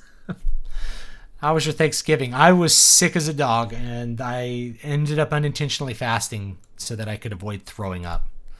It was awful, but I don't know what caused that. I might have had a migraine. It's a mystery. I hadn't eaten anything, and I started getting incredibly nauseated, and I didn't know how to deal with that. So it was awful. I sat in a dark room eating mints. Unfortunately, it wasn't good for me, but it's okay. You don't just inspire writers. I'm an aspiring actor. I watch your content to get a better understanding of story elements. Thank you for your informative, entertaining videos. Well, thank you, Takai. I appreciate that. Have you ever heard of the machete order for watching Star Wars movies? It means watching A New Hope and The Empire Strikes Back, then the prequels, then Return of the Jedi. No, but I don't think it really matters. I don't watch them in any order because I can't ever watch more than one movie at a time. What do you think about a story where a kind, virtuous character becoming darker and compromising their beliefs for a greater good? I don't know. It depends where you're going with it, because I don't like going to really dark places. It'd be good if he does that, but then there's something else that influences him too. Annals of the Black Company surprised me from Mothman. I think it's a gray morality done right. I think it's very good. Very good. I initially discovered you through your Thanos video and got interested more and more in your videos and in your streams. Well, thank you. Yeah, the Thanos snap was a stupid thing. Do you still think Solo is the best Disney Star Wars movie? It is, so far. I think it's the best. I think, and this is a technical thing, here's your hot take, is that I think Last Jedi is probably better than Force Awakens, and I think the worst is actually Rogue One. Rogue One is a really boring, unstructured mess. And you can tell that they took the movie away from the director and reshot 40% of it because it's a mess. It's a narrative. Its narrative is all over the place. It has no idea where the plot's going. There's no character exposition other than really cheesy kind of upfront things like the blind guy like chanting the Force. It's cringe beginning to end. I really intensely disliked Rogue One. I think it's my least favorite Star Wars movie. Now, that being said, I can see why a lot of fans liked it because I'm having a better understanding of fans. It's aesthetically the OT. It has a lot of things from the original trilogy that people liked. That's why they liked it. Solo, however, was its own thing. It felt like its own weird little sci-fi movie that I ended up liking, despite the fact that the droid was like incredibly annoying and a joke. There's a lot of things I didn't like about Solo, but it ended up being technically the best made movie. In terms of editing, pacing, character exposition, all of it was best in Solo. Plot, too. Force Awakens was a narrative mess with the worst characters. The Last Jedi was technically better. It was visually better. Its plot was better. Even though the plot was bad, the plot was still better than Force Awakens. And I think people hated it more because it was deeply insulting to fans. But at that point, it didn't bother me. It was just like, oh, this is a Star Wars movie made by someone who hates Star Wars. I guess this is what we're doing now. I mean, to me, it felt like Force Awakens was a fan film, but it felt like a fan film at least. At least J.J. Abrams felt like he liked Star Wars when he made Force Awakens. And like it was like a fan's fantasy of Star Wars. It was awful. Force Awakens was just a terrible movie, beginning to end. It made no sense with plot. The plot, and this is, I made a movie with this. Plot doesn't matter. Plot does not matter anymore. At least when it comes to Star Wars movies. It matters if you want to have a good book and you want people to actually read it. But a Star Wars movie, it doesn't matter. If you have the aesthetics and you make people feel some of the feelings they are used to feeling, you provoke the right nostalgia, you're doing great. Same thing with Mandalorian. Mandalorian, they just lifted the look of Boba Fett and made a whole show out of it, but not Boba Fett. It's just a bunch of fan service from the original trilogy, and that's why I think a lot of fans like it. The Mandalorian's not a good show. It's better maybe than I expected, but it's not good. Solo is technically the best. On a technical level, like the cinematography, the effects, it's better than all the others by a lot. So when I say that Last Jedi is better than Force Awakens a little bit, it's like it's on a technical level mostly. Force Awakens is just really bad. It's in the anthology. Oh, I missed something from Jesse. Never mind. Yeah. File teeth. Yes, file teeth. It's a good one. Do you still think Solo is... Yes, okay. Will you make a stream about writing fairy tales and folk tales? I have written fairy tales and folk tales. I'm interested in making new European fairy tales of the medieval and enlightened times when they were written. So I've written one. It's called Garamesh and the Farmer. I have it somewhere. You can get it for free on Amazon. So read it and let me know what you think about it. I can do a video on it sometime. There's a couple of things that go into that, like you have sets of 3, you have moral lessons. The ending often involves irony or some level of dramatic irony. Same thing with fables and parables. As this is the end for Livestream, does it know the answer to the riddle of steel? So here's the riddle of steel. They forgot the secret of steel and left it on the battlefield. The riddle of steel is that it is not steel which makes the warrior. It is the warrior which wields the steel. It is neither the flesh nor the steel which is powerful. It is them together. Is that the warrior is weak without his sword, but the sword is literally nothing without the warrior. So questing for a powerful sword is pointless if you don't have the strength to wield it. And walking into battle without your armament, without your sword, is suicidal because your flesh cannot stand against the steel. It is the steel and the flesh together, wielded by the will of the warrior Conan. That's the riddle of steel. It's 2 parts. It's the flesh and the steel. That's the riddle. I've seen a few Hobbit fan edits. I think that the Arkenstone edit of the first one is great, and I also like the Hobbit Into the Fire, which cuts it down to 98 minutes. And we could also just watch the Rankin Bass one, which is great. I love it. Just watch that movie. The new 40K lore maintains a lot of its appeal for me, but it takes some digging to get to the depth. Old 40K had all the complexity right up front. It's still there, but hidden now. Interesting. You could compare and contrast similar works in a video with one really popular thing and one obscure thing. Comparing Star Wars to an indie science fantasy thing. Yeah, I do that. I do that as often as I can. Any thoughts on Tool? I don't like Tool. Any thoughts on the 1981 movie Quest for Fire? I don't like Tool. They bore me. They're a very boring band for me. I did a review of the new Tool album. I don't think I ever published it because I just couldn't articulate correctly. Like, I realized all of my criticisms of the Tool album were just criticisms of Tool. Like, it's boring, repetitive. They can't tell what's interesting and what's not.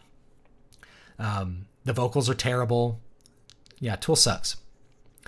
The Last Airbender is some of the best storytelling in a cartoon. I'll keep that in mind. I think my sister watched it and really liked it. She was like, "You got to watch this." So, okay. I didn't watch it because I'm a jerk.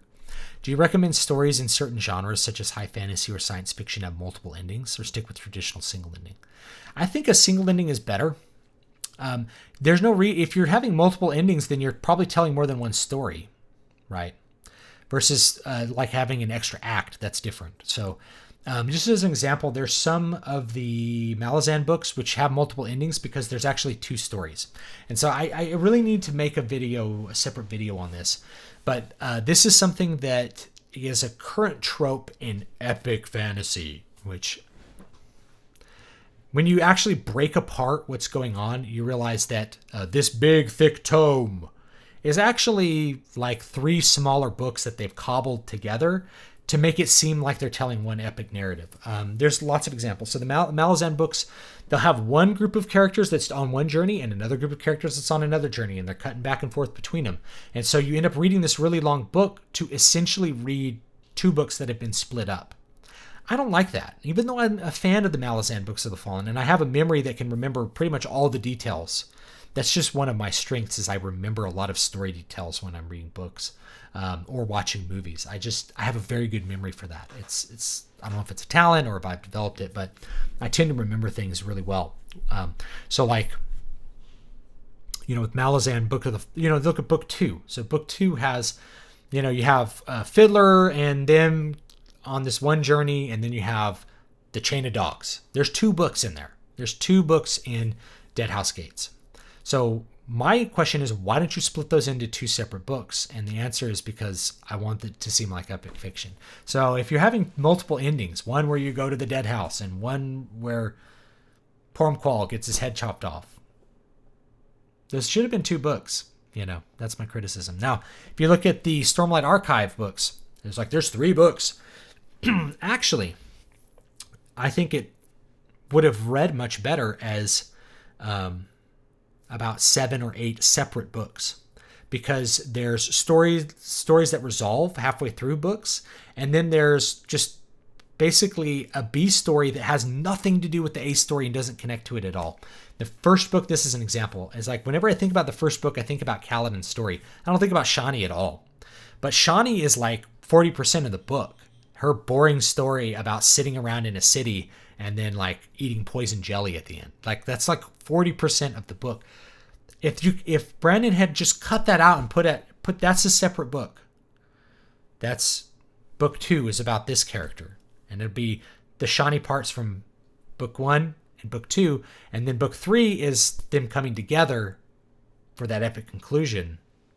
That would have been good. So really, if they had split books 1 and 2 into 4 separate books, it would have read much better. Just a clear linear narrative, beginning to end, focusing on one set of characters with one set of goals. Instead, you're cutting between them, and then you have these interludes that don't have any context, and you're like, what is happening here? What's with this Pure Lake business? It's a great mystery box format, and I think people really liked it. And if you liked it, that's okay. But it's very suboptimal as far as actually having a good story that people want to read, in my opinion. It would have been much better. But that's where we're at right now. That's the thing, is to do the Erickson style of multiple different plot lines weaving in between each other, but not really. Really, they're separate. It's like, if you want to put it in video game terms, it's like playing Elder Scrolls, and you have like the Thieves Guild, Murderers Guild, Warriors Guild, Mages Guild. You have like 4 separate. Now you're doing those quests and maybe in different orders, but really you could just show up at the Fighters Guild and just do all the Fighters Guild quests. And that's a story, right? Or do all the Thieves Guild quests, whatever you're going to do. That's what it feels like. It feels like you're just kind of going between different guilds, doing different things. Anyway, I know that's a very long explanation for that question. I'm sorry.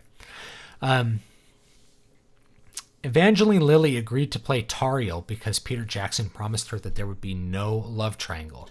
Then Warner Brothers overruled him and made him add a love triangle. I love it. Tariel shouldn't have been in the movie. Although I think Evangeline Lilly is quite attractive. Let's Google her. Let's see, she who I'm thinking of. Yeah, I think she's who I'm thinking of. She was attractive. There's some pictures of her. She's not looking good. Oh, well. Avatar: The Last Airbender was Western, but told in an Eastern style with Eastern themes. That's probably what I'm thinking of then. In case you want any of them, all reprints of the classic pulp novels about Shadow, Doc Savage, and the Spider are going out of print after December 31st and may become rare. Now, you mentioned that, Hardwick. Jesse, hopefully you're still watching. Because Jesse just asked this. I'm talking about 2 different things. So let me answer Jesse's question. What do you think of the pulp serial characters like Conan? Howard never did an ending or even an order, just yarns. What do you think? Do you think the story seems satisfying without a series ending? Yes, because each one has a cool conclusion to it, and usually there's a surprise ending. Howard was very good at it. But this is related. So all of the classic pulp novels are going out of print. Now, I can prevent them from becoming rare, because if they're in the public domain, I can reprint them. If they're in the public domain, I can reprint them. And if you would like to know how that could happen, well, maybe I will reveal it to you, but not before I figure out how to do it myself. Basically, if something's in the public domain, I can get you a print book of it. And I can publish it. I have the capacity and the know-how. What do you think of cinematic adaptations of aesthetics from novels? An interesting process. Any favorite adaptations of aesthetics from novel to cinema? So that's too broad a topic to just answer off the cuff, because there's so much that goes into it. But if you look at Lord of the Rings, you're having to do a lot of aesthetic creation to match the feeling of there, because the novels go towards feeling. The dark and decaying Eve. So what does a dark, decayed Eve look like that the cloaked figures lurking underneath. Well, it's up to an artist to take that feeling and convert it into a visual format that makes sense. So the filter of the artist in that can't be understated. So Alan Lee's contribution to, say, the original Lord of the Rings is tremendous, because he got the feeling of Lord of the Rings and was able to transmute it into a proper visual form. Novels are not a visual format, and so we have an advantage in that we can go straight for how those aesthetics make you feel, rather than having to detail some little design, Now that the Writestream is ended, David can now devote his streams to his true passion of middle-aged businessmen arise in another world. It's a great yarn. The middle-aged businessmen arise in another world. I'm going to write an isekai novel next year for sure, and I don't know what I'm going to do. I'm thinking Austrian economist arise in another world. Take an economist and send him back to like Song Dynasty China, and watch him like convert China into an economic powerhouse and conquer the world through his efficient understanding of economics. That's what I would like to do. I might do that, or something else similarly silly. Let's see here. John Williams' score for The Patriot is phenomenal. Americana, along with Lincoln's score and Shawshank, and you got the ultimate orchestral Americana triad. I don't remember his score from The Patriot. I didn't. It's been so long since I saw it. I didn't really like the movie. It wasn't really for me. Did you find my Ike Perlmutter email? I didn't. You have to email me again if you want me to know about that. I really enjoyed Blind Guardian's Tolkien songs. They were good. I wish the new Blind Guardian album was better. It was a great risk. I'm really glad they took that risk. It just didn't really pan out.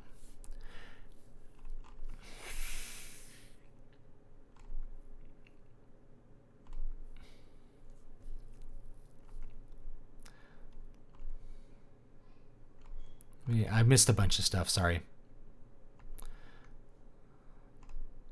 The chat always jumps down to the bottom whenever I'm trying to scroll. I will not go see Star Wars unless you give a good review. You watch the bad Star Wars movies, so we don't have to. Yeah. The leaks about the return of the Rise of Skywalker are true. See, TROS, the Revenge of the Sith, right? The Revenge, like, ROS is good. It's not good. It's probably going to be worse than The Last Jedi. I hope it is. I hope it's really bad. Do you actually make a living off your writing, or you're still working as a teacher? I don't work as a teacher. As far as making a living, I don't know. My wife works part-time, and then I write books and do YouTube, and we have low living expenses. So we actually don't really touch any of the money I make. My money is just goes in the savings account. Do you have any classic leather-bound collectible books other than Tolkien, like what Vox wants to do? Oh yes, this is a great example. The Castalia Library. I don't. I have leather-bound books. Like I have like 19th century books, like on my bookshelf and stuff. Now Vox is going to reprint the Collier Junior Classics. So this is an example of something that's in the public domain, but he's going to do a high quality reprinting of it. Because otherwise you're having to buy copies from like 1908. They're falling apart. So that's actually a potential. I don't want to let this cat out of the bag, but that's something you can do. If it's in the public domain and there needs to be a reprint of it, you can just put it back into print. You could just publish it again if you have the capacity to do that. What do you mean about inconsistent formatting in your Christmas Spectacular? So here's the inconsistent formatting. So on some pages, there's the title of the book on the left page and my name on the right. On some pages, my name's on the left and the title's on the right. That's the inconsistent formatting. It doesn't really matter. You're probably not going to notice it. And I think there's one page where it's like slightly off center for some reason. I'm like, well, I guess I missed that. Whatever. It happens. It's what it is. It's only available this month. Not that you published it, but that you bought. Yeah, I have some on my shelf. I love the illustrations in the book. Did you do the character ones or did you pay someone to make them? I paid an artist named Brad Lynn who I knew through a HEMA group, and he wanted to work and was liked the book, so I had him do it. Why not? I just wanted to throw some money at someone and give them an opportunity, and let them grow. And the work he did for the book was like way better than his normal work too. Like really tried hard to make it good, which is great. I really appreciated that desire to grow. It always impresses me. Do you think that people who have no siblings tend to be more introverted and or philosophical? Not really. Not in my experience.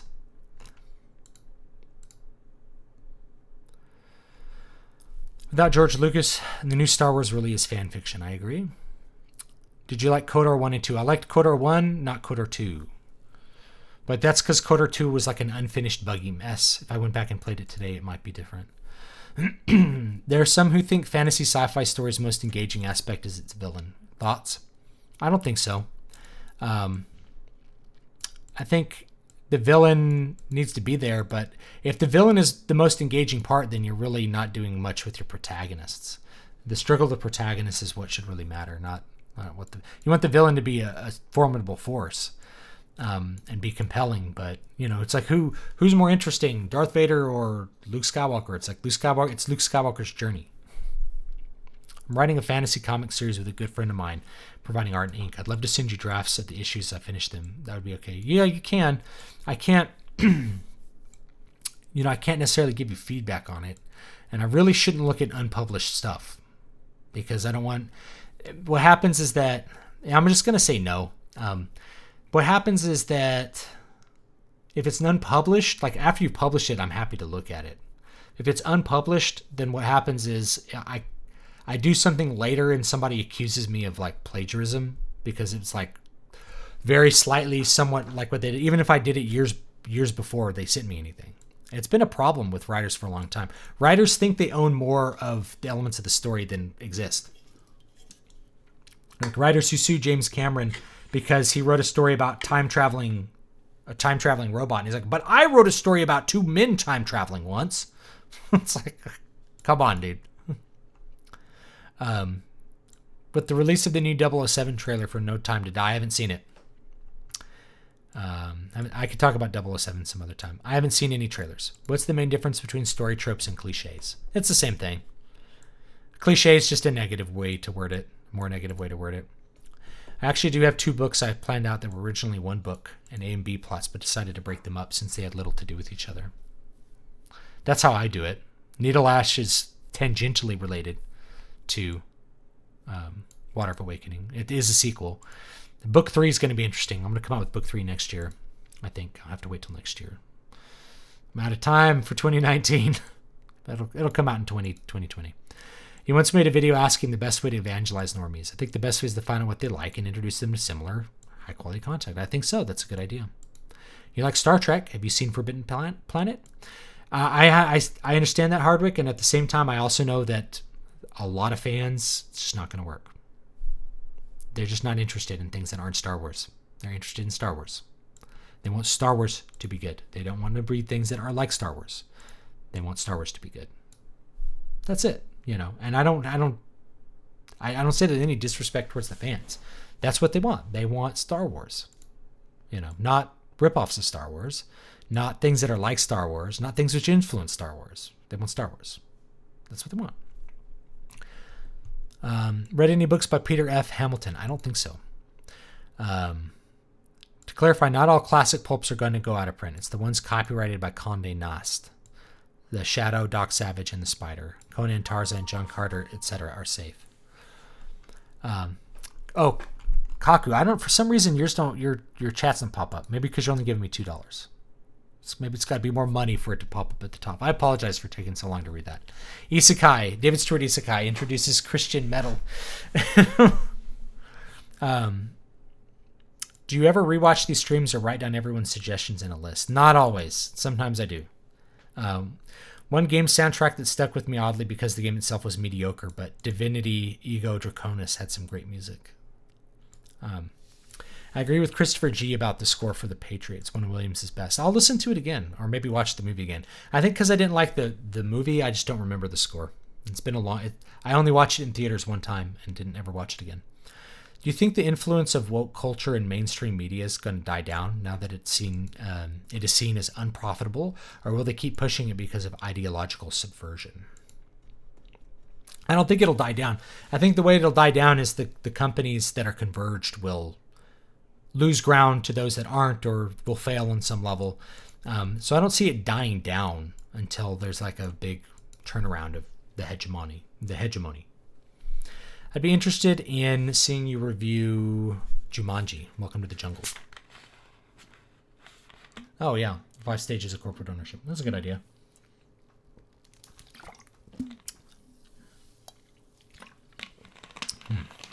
Speaking of KOTOR 2, what are your thoughts on Krea's consequentialist philosophy? No idea. I don't remember the game. It came out 16 years ago or something. I don't remember it at all. I remember everything about KOTOR 1. I remember nothing about KOTOR 2 other than it was like unfinished and everybody hated it. You know, there was like scenes that you could find on the disc that had been cut because they had to rush it for Christmas. Ever played Vagrant Story on PS1? I don't think I played it, but I will play it because I like the Ivalus stuff.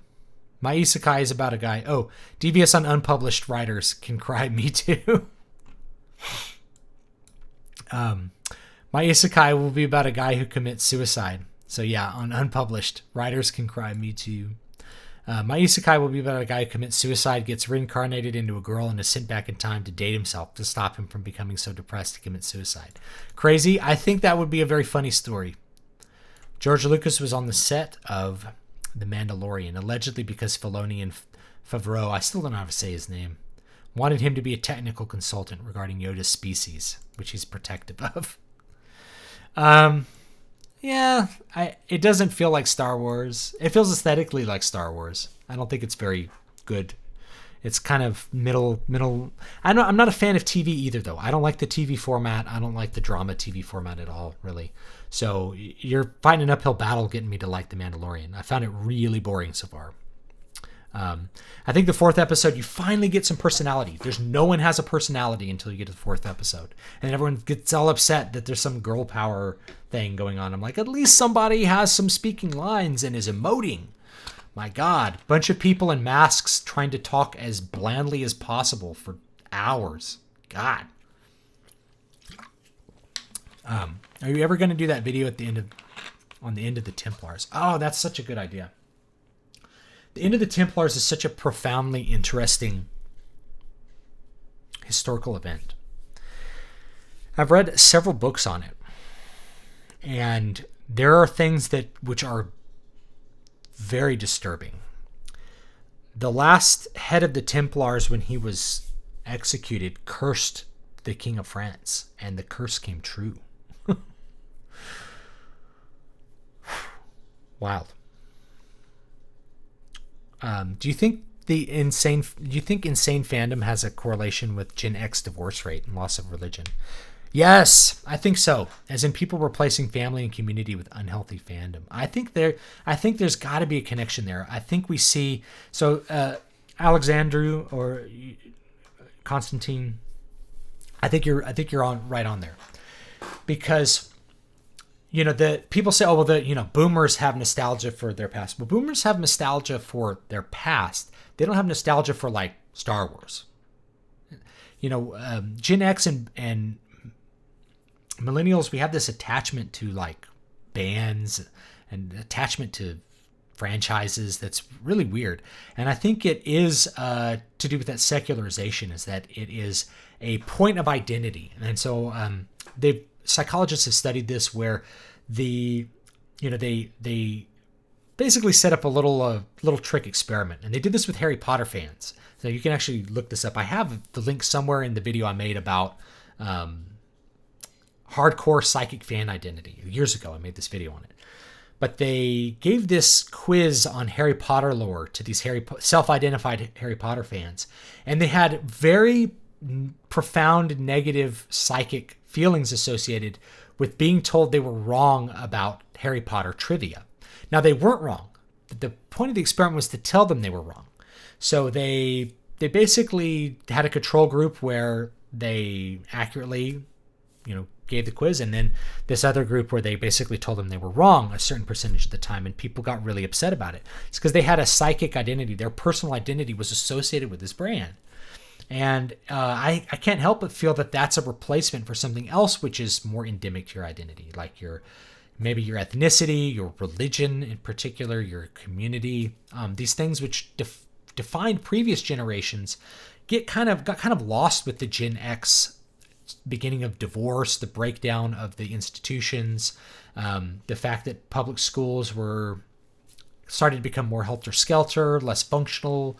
All of those things started to happen. So I think Alexandru, I think you're onto something there. I think there's got to be a connection there. I think you're replacing family and community with something else that defines you, that gives you identity. And I think the psychological studies point to that conclusion as well.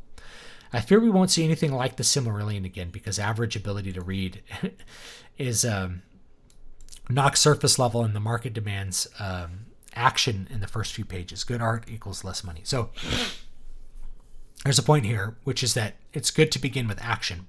Tolkien begins the Silmarillion with beautiful prose. I like it. Tolkien begins all his books with beautiful prose. There's nothing to say that can't come back around again, but it is true that the current focus is you got to have action in the first couple pages. I was worried with Needle Ash because, I got a bunch of people they did not like the beginning of Water of Awakening because it just started with Helga was a young woman grown from an impetuous and difficult to satisfy girl.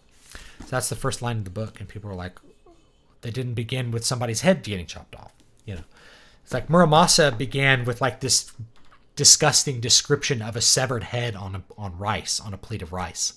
So Muramasa begins with something very violent, and I think the fans of this book weren't ready to go back and have something that's more classic with Water of Awakening. Muramasa Blood Drinker. It is said that it is the destiny of good men to die young, to fall to the sword, and it is the destiny of wicked men to go on living. It is a cynical view, a false view, but not for the reason you think. The truth is, there are no good men. When you peer into the hearts of men, you will understand that they are all wicked, and they all fall to the sword. My sword. The bandit known as Reinosuke. The statement was believed to be taken down by a scribe in a small village north of Osaka, shortly before his death. The scribe, who was a visitor to the area, was known only as Takumi. His head was found neatly arranged on a bed of fresh white rice, as if it were a delicate sashimi.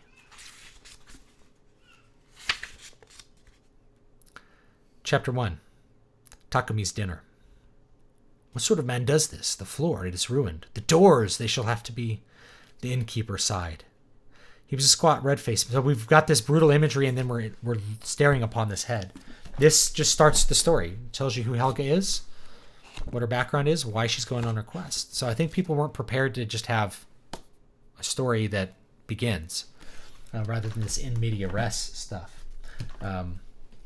So with Needle Ash, I was very worried about that because the beginning of the book, there's a big battle, but it starts with characters having drama discussing the plans for the battle. And I was like, is this going to be too boring for people? Are they going to open this up and be like, no one's getting their head chopped off. It's just a bunch of old men arguing about battle tactics that I don't understand.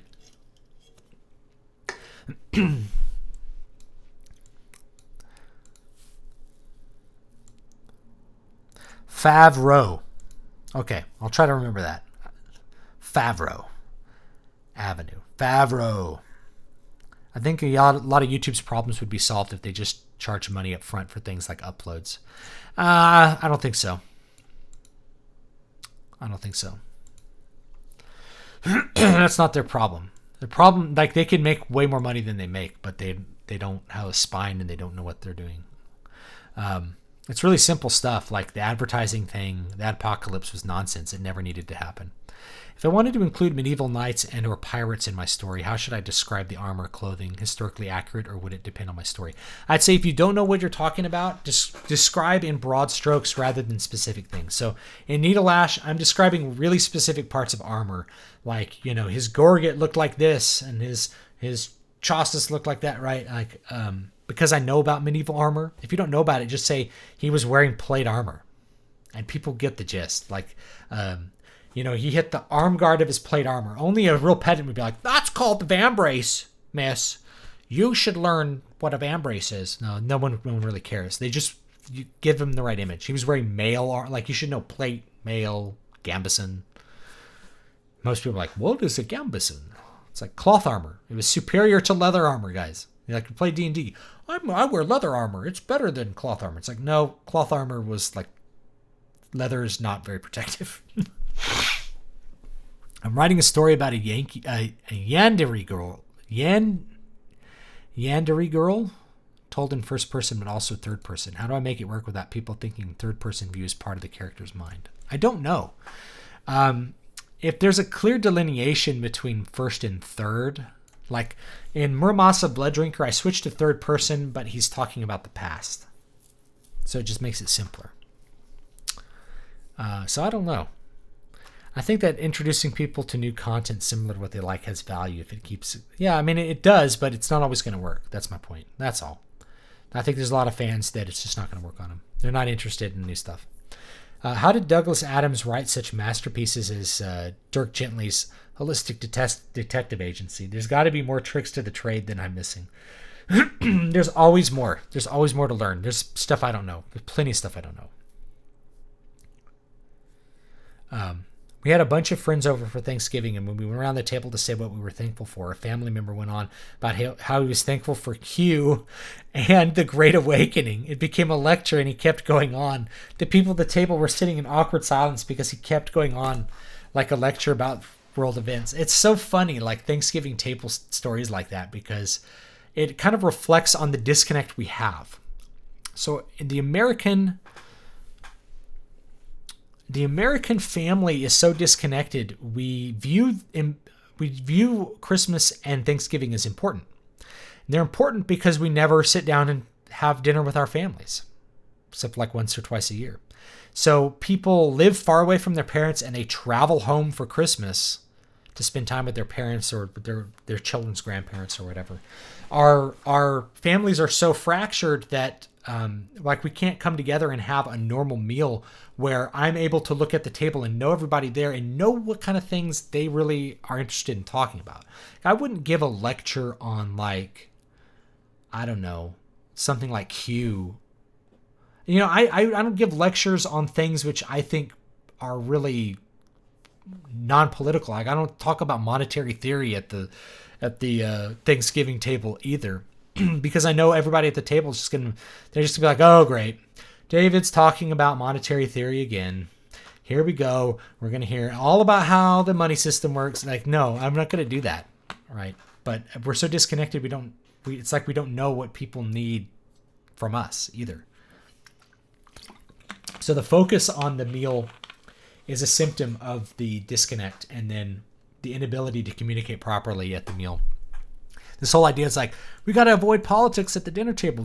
If you knew your family well, you'd know exactly what to avoid and what not to. It would never be a problem, or exactly how to describe it. And chances are you'd all have the same politics anyway if you were truly connected, because you'd all share the same values and experiences. So all of those things are a symptom of the American system. Is you grow your children, they reach maturity, they go away to college, and then they go away to some other place for their career. This is not a sustainable system, guys. We gotta stay local. There's a reason, I don't live by my family. So my family's all over the place. They were totally boomers that moved all over the world. Actually, they're mostly in Texas, but they're nowhere near each other in Texas. But my wife's family, they all live by us. So that's why we're here. So my children know all of their cousins, aunts, uncles, grandparents. I agree on the link with family breakdown and fandom. The obsessively fanish people I've known have all had poor families. I had a great one, and fandom has never had any sway in my life. Now, I've known a fan.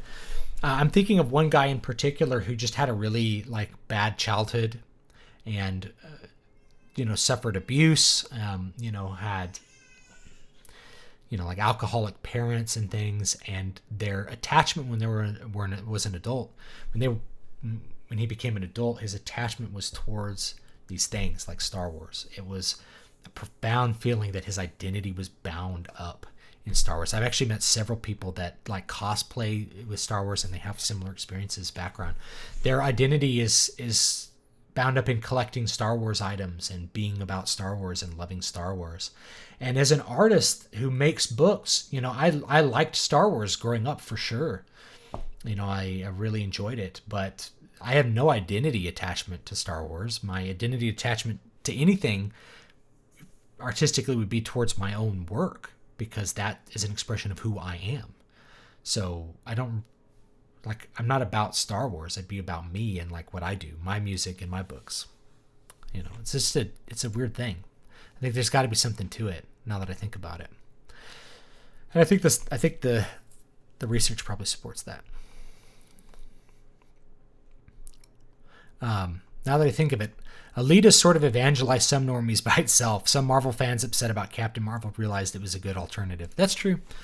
I think MCU fans are going to be way quicker to jump off the train. Let me just say that.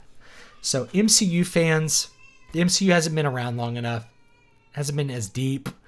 The people who are fans of Marvel Comics, they're with Marvel Comics. They're going to have a hard time getting off that train.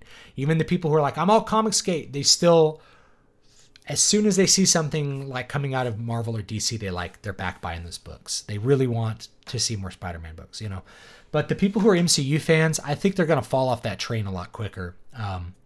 I think the normies will continue watching it because they just they refuse to like respond to political messaging in their movies, even if it's really upfront and coarse.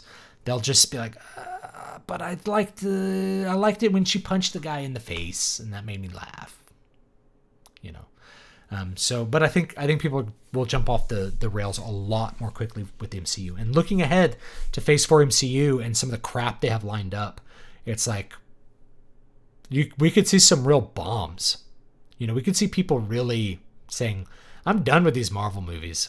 I could really see that. Have you ever read and reviewed any of Dostoevsky's books? Crime and Punishment leveled me. I've read them.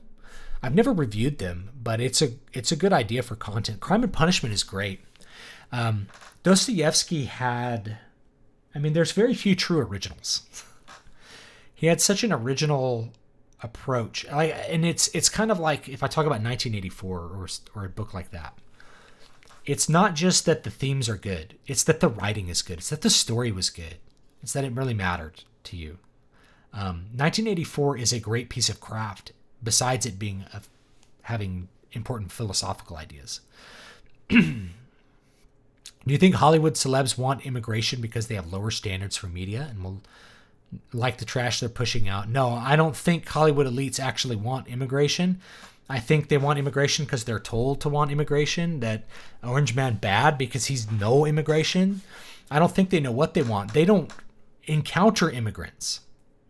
And I lived in a town in LA that it's almost entirely white, and the next couple beach cities over were basically the same thing. And and I knew screenwriters and stuff that lived in town, met him at the gym, talked craft with him and stuff like that. They, they just don't, there's no immigrants. There's no immigrants there. They can't afford to live there. So I notice the people who are most for immigration and immigrants and object the most are the people who least encounter them. They're either the people who are immigrants, or they're people who just deal with them zero. It's like Portland, Oregon was like, we're going to be a sanctuary city. It's like, it's really easy to be a sanctuary city when there's no immigrants who can afford to live there, or there's no immigrants who live there at all. I went to Portland and it's nothing but white people and a couple Asians, Well, it's real easy to be pro-immigration when there's no immigrants around you. Huh. Right. Yeah, it's real easy. versus you talk to people that are, in East LA or something, that are just, even people who are, you go to a place that's predominantly Mexican, they still don't want immigrants, is what it's like. They're like, the people that have been here, it upsets the balance. So it's either like an immigrant community, or you're dealing with the negative fallout from immigrants. If you're actually in contact with them. And that's not to say all immigrants are bad, obviously not. So if you're trying to think about it from that angle, like, get out of here. It's fine. But I think Hollywood liberal elites, they never meet them. They never talk to them, never deal with them. They never have the tools stolen out of their shed and then sold at the cherry auction the next week. They never have, they never have couches dumped outside of their dairy because that's a convenient place to dump your couch when you're done with it. They've never had mattresses thrown into their driveway because that was the closest place to dump the mattress. They've never had any of that stuff. They've never had to work in a public school and you can't do anything without a translator. They've never had to send their kids to a school that was full of kids who don't speak English, or kids who just have nothing in common with them and view them as a evil white oppressor, and don't like them. They never had to deal with any of that. So of course, they really don't like or dislike immigrants because they don't know them. There's no strategy there. Sorry for that rant. I'm out of time. I'm over time. I need to close this up. I have a part in my book where a family comes together for dinner together, and they pray before they eat, something that isn't very common these days. That's true. I think that's a good thing, especially if it's important for the family. Many people are having identity crises these days with the breakdown of families and nations. Without God, so many falsely put their identity into strange ideas with too much pride. Same thing with politics, right? People are like, I'm a socialist. If that's the first thing you tell me about you, I'm like, I don't like socialism in general, but if the first thing you say is like, I'm a libertarian, I'm like, I think you need some other things to think about. How do you define identity attachment? The definition of oneself as being described, identity attachment, attaching it to like a franchise. Be like, tell me about yourself. And if you list things about yourself and you're like, well, I'm an accountant, I really like Star Wars. Now you have an identity with Star Wars. So when people ask me about myself, I'm like, I don't like to talk that much about myself, but I'm an author. I put out books. I do YouTube stuff, and I'm a stay-at-home dad. I spend the day with my kids. My wife gets home. I do my work. I'm a Christian. I'm originally from Texas. I moved here. Maybe I taught at this university, taught here, and did that. And then it's like, what kind of, someone very rarely is anyone follow it up with like, what kind of music do you like? I'm like, metal. It's like, I have long hair, man. If anyone's going to have an identity associated with heavy metal, it's probably me, But that's if we get into discussions of music. Why would I go there with a random person? I probably wouldn't. It wouldn't be something I would just volunteer. Until we start talking about music, and they're like, man, have you heard the new Kanye West album? We're like, I have. It's not what I usually listen to. And I could have a conversation about that, Yandere. It's Japanese for a psycho girl who is obsessed with about the one she loves and is possessive of him and will do whatever it takes, even killing someone to get him. Oh, interesting. I like the sound of that. Sounds like an interesting thing. Talk to Please Rewind lately. I haven't checked on him since I got in the army. I haven't talked to him lately. I'll send him a message, though. Do you think allegorical stories tend to age well because of their relevance on truth? Do readers really care if it's on the nose or not? I don't know. I don't know if I'm competent to answer that question. What about stories that are intended to mean one thing but get interpreted the opposite way, like Dirty Harry, which was meant to have an anti-vigilantism message? I don't know. I remember High Noon. That was like the case with High Noon. It was supposed to be like a pro-socialist movie, and everyone took it as like a stand-up for what you believe movie, like patriotic thing. I don't know. The broken family thing has a lot of weight behind it. One example is Varg, who I recently had a falling out with on Twitter. Always he LARPs as Gandalf and references Lord of the Rings for everything. Oh, Varg Vikernes. Yeah, I forgot that he has his like Twitter handle now is like Gandalf the White or something. Yeah, I don't know what Varg. I mean, Varg has a big immediate family, but I don't know what his relationship is with the extended family. I think extended families are more important. Alexandru. In my opinion, Dostoevsky is the greatest writer ever. The brothers Karamazov turned me away from atheism. His novel Demons could be about far left politics today. Yeah, it's because it's there about. That's a great point. You know, it's about the human soul and the human condition. And just to put a nonfiction book out that I occasionally recommend, Conflict of Visions by Thomas Sowell is a book I recommend that a lot of people read who are into politics or political philosophy, because he traces these ideas really far back. So if you think socialism or like the social justice kind of stuff is new, it's really not. It's quite old, and it goes back in time very far. So those themes, though, the conflicts in the soul are not lost. And Dostoevsky was writing in a time where the conflict between the constrained and the unconstrained vision were still very just as present in their discourse as it is today, although they might have been debating different topics. The core of it's there, you know. So all very powerful stuff. And what makes Dostoevsky good is not just those themes, though. It's that it's in a well-executed story. It's a good piece of craft as well. You know, the plot and the characters really pop off the page. They're really good. So it's not just the themes, because anybody can write a book with themes. It's why a lot of people don't like Atlas Shrugged. Atlas Shrugged is all about the philosophy and not about the story. And that harms it tremendously. If it's a good piece of craft and the themes are present, they present themselves ever more powerfully. What you're describing has been a thing for whites for a long time. All the northern areas that were the most anti-slave, then anti-segregation, were also the mostest white in the country. It's not entirely true. Well, there's truth to it, because there were areas in like Illinois, you know, massive KKK membership and stuff, you know, and those are northern states. What do you think of Seattle? I don't know. It's an okay city. I've been there a couple times. I enjoyed visiting it.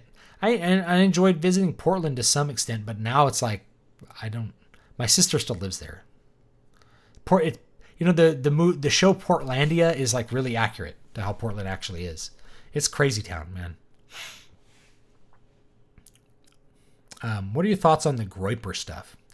I don't really have any thoughts on that. I haven't followed it much, you know.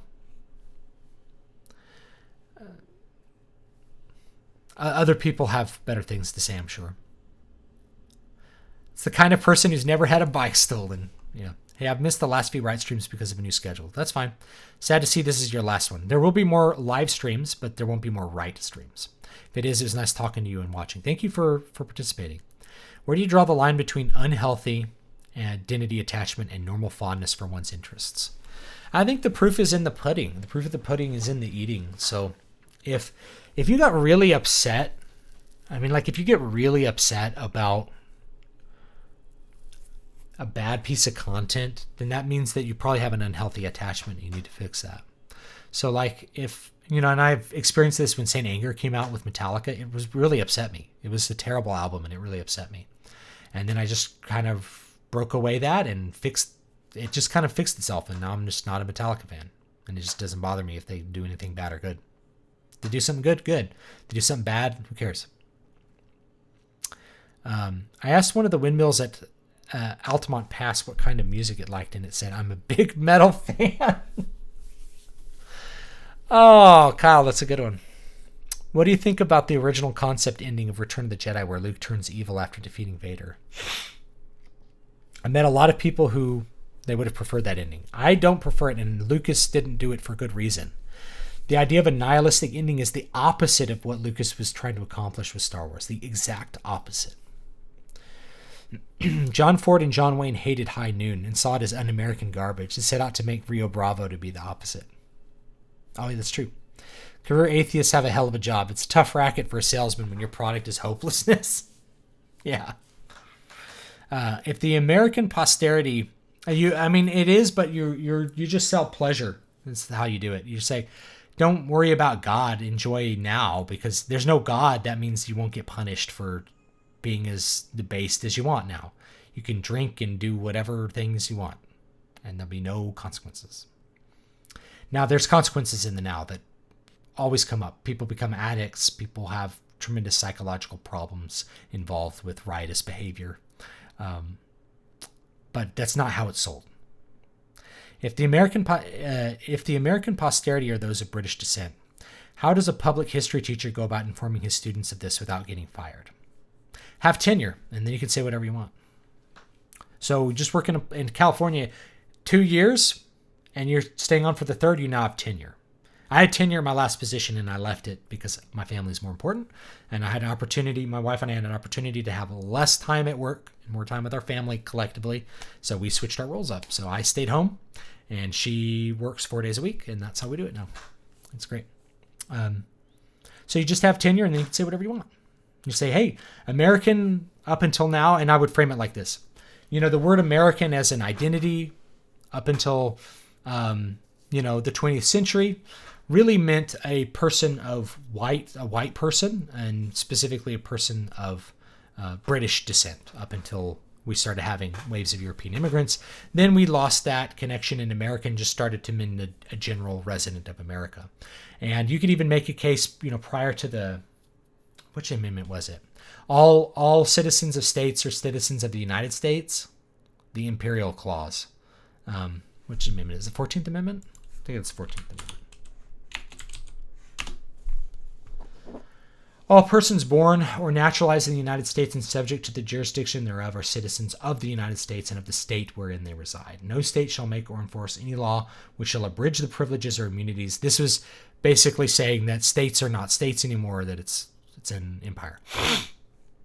Call that the Imperial Amendment. Anyway, so I'd talk about that. It's like, well, what this meant is now the definition of American citizen. An American started to, over time, get pushed to just mean anyone that was an American citizen, when it used to just mean this. So blacks were just blacks. They maybe, a lot of Americans didn't consider them Americans, or they called them Black Americans to delineate it. That is something that's very valid for history, is that that racial view of what American meant. It meant something specifically British originally, and we've kind of changed it over time. You can do it in a very sensitive way. It's all about execution. But that's kind of how I'd frame it. It's like, this is the way people viewed it. This is what it meant. You can look at Webster's Dictionary from 1840, and you see very clearly what they mean with that. They mean this all the way up into the 30s. And then our usage starts to change, and now we just kind of view it as American just means American citizen and not any particular ethnic identity. That's probably that. Crazy to think of how things have changed. I've been through 2 jobs watching these. Yeah. But, it's also good to end this at 50 because I have this philosophy. You got to change something. Every year you got to do something new. So last year I started this stream. Next year I can do a different variation of it. So you got to change something every year. Change your job. Change your workout routine. Change your goals. Cut your hair. You got to do something big, though. You got to change something big every year if you want to keep it going. Have a kid. There has to be some big change in your life every year if you want to keep moving forward and growing. If you are standing still, you're going to become restless and stagnant, and you'll find yourself lacking that creative energy. And this is the thing, if I spend more than a year in one mode, it's like the creativity just gets sucked out of me. I get sucked into a habit, and the habit is anti-creative for me. I gotta grow. I gotta do new stuff.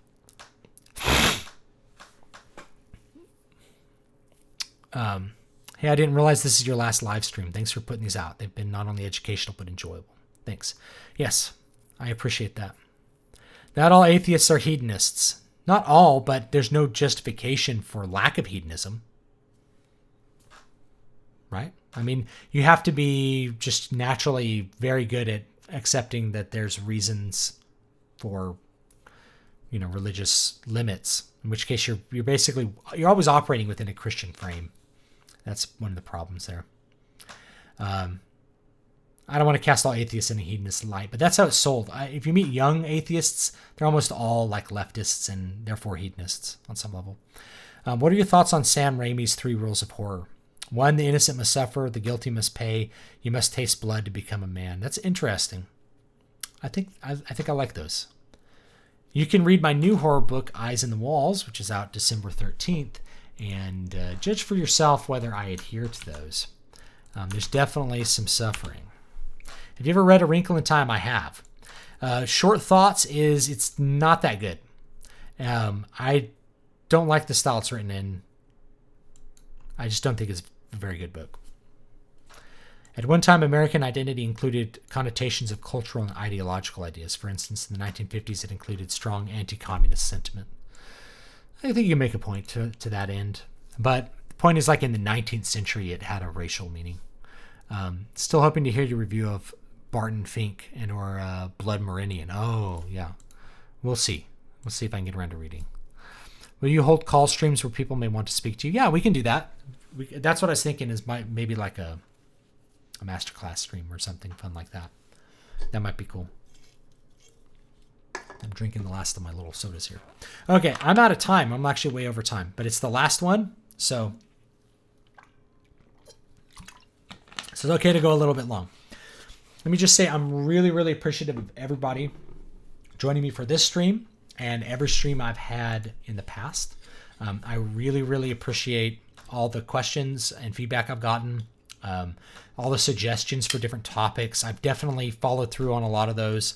So hopefully you'll appreciate that I've done my very best I can in making sure that I respond to comments and that I give a good value for your time and attention to this, as well as the super chats. I really do appreciate everything that's gone on so far.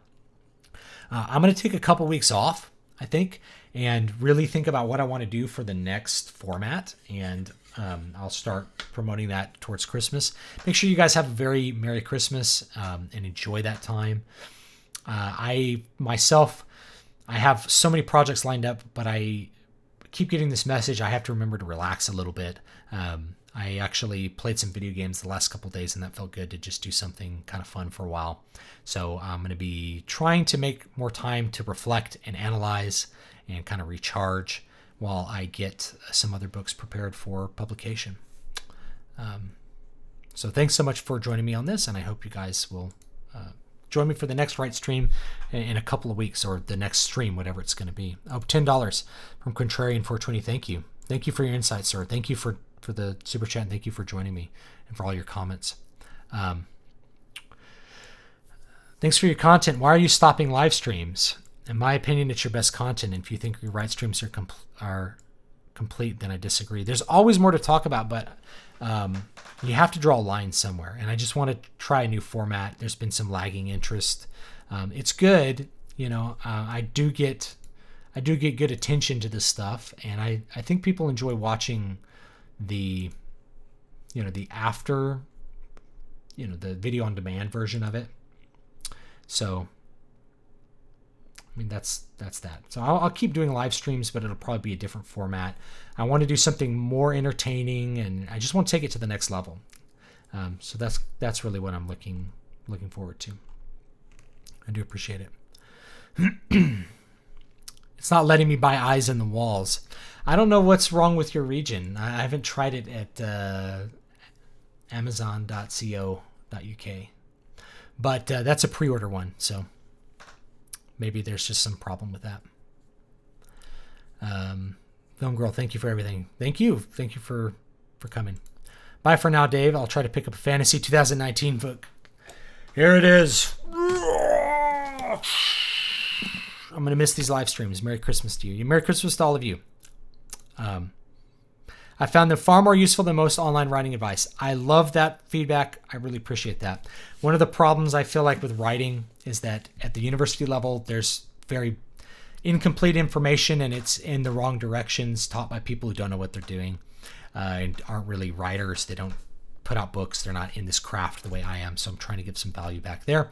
And also writing groups, I could do separate comment on this, but writers, a lot of people attracted to writing aren't necessarily good writers and don't know what they're doing yet. So getting in writers groups where you get feedback, they're not your audience. Sometimes you get just it's not helpful a lot of times.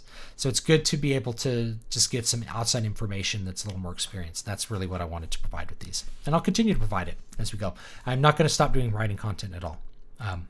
So I will continue to do more writing content, more Storycraft content. And I should have some books out on the matter next year as well. So thanks you so much, guys. And I will see you all in a couple weeks, probably.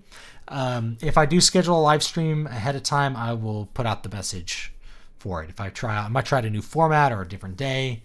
We'll see. I'm going to do some thought about it and just give myself a little bit of a breather and just focus on getting Eyes on the Walls out, getting it formatted, and getting the next Moonsong book ready to go in January. So thanks, and I'll see you guys next time.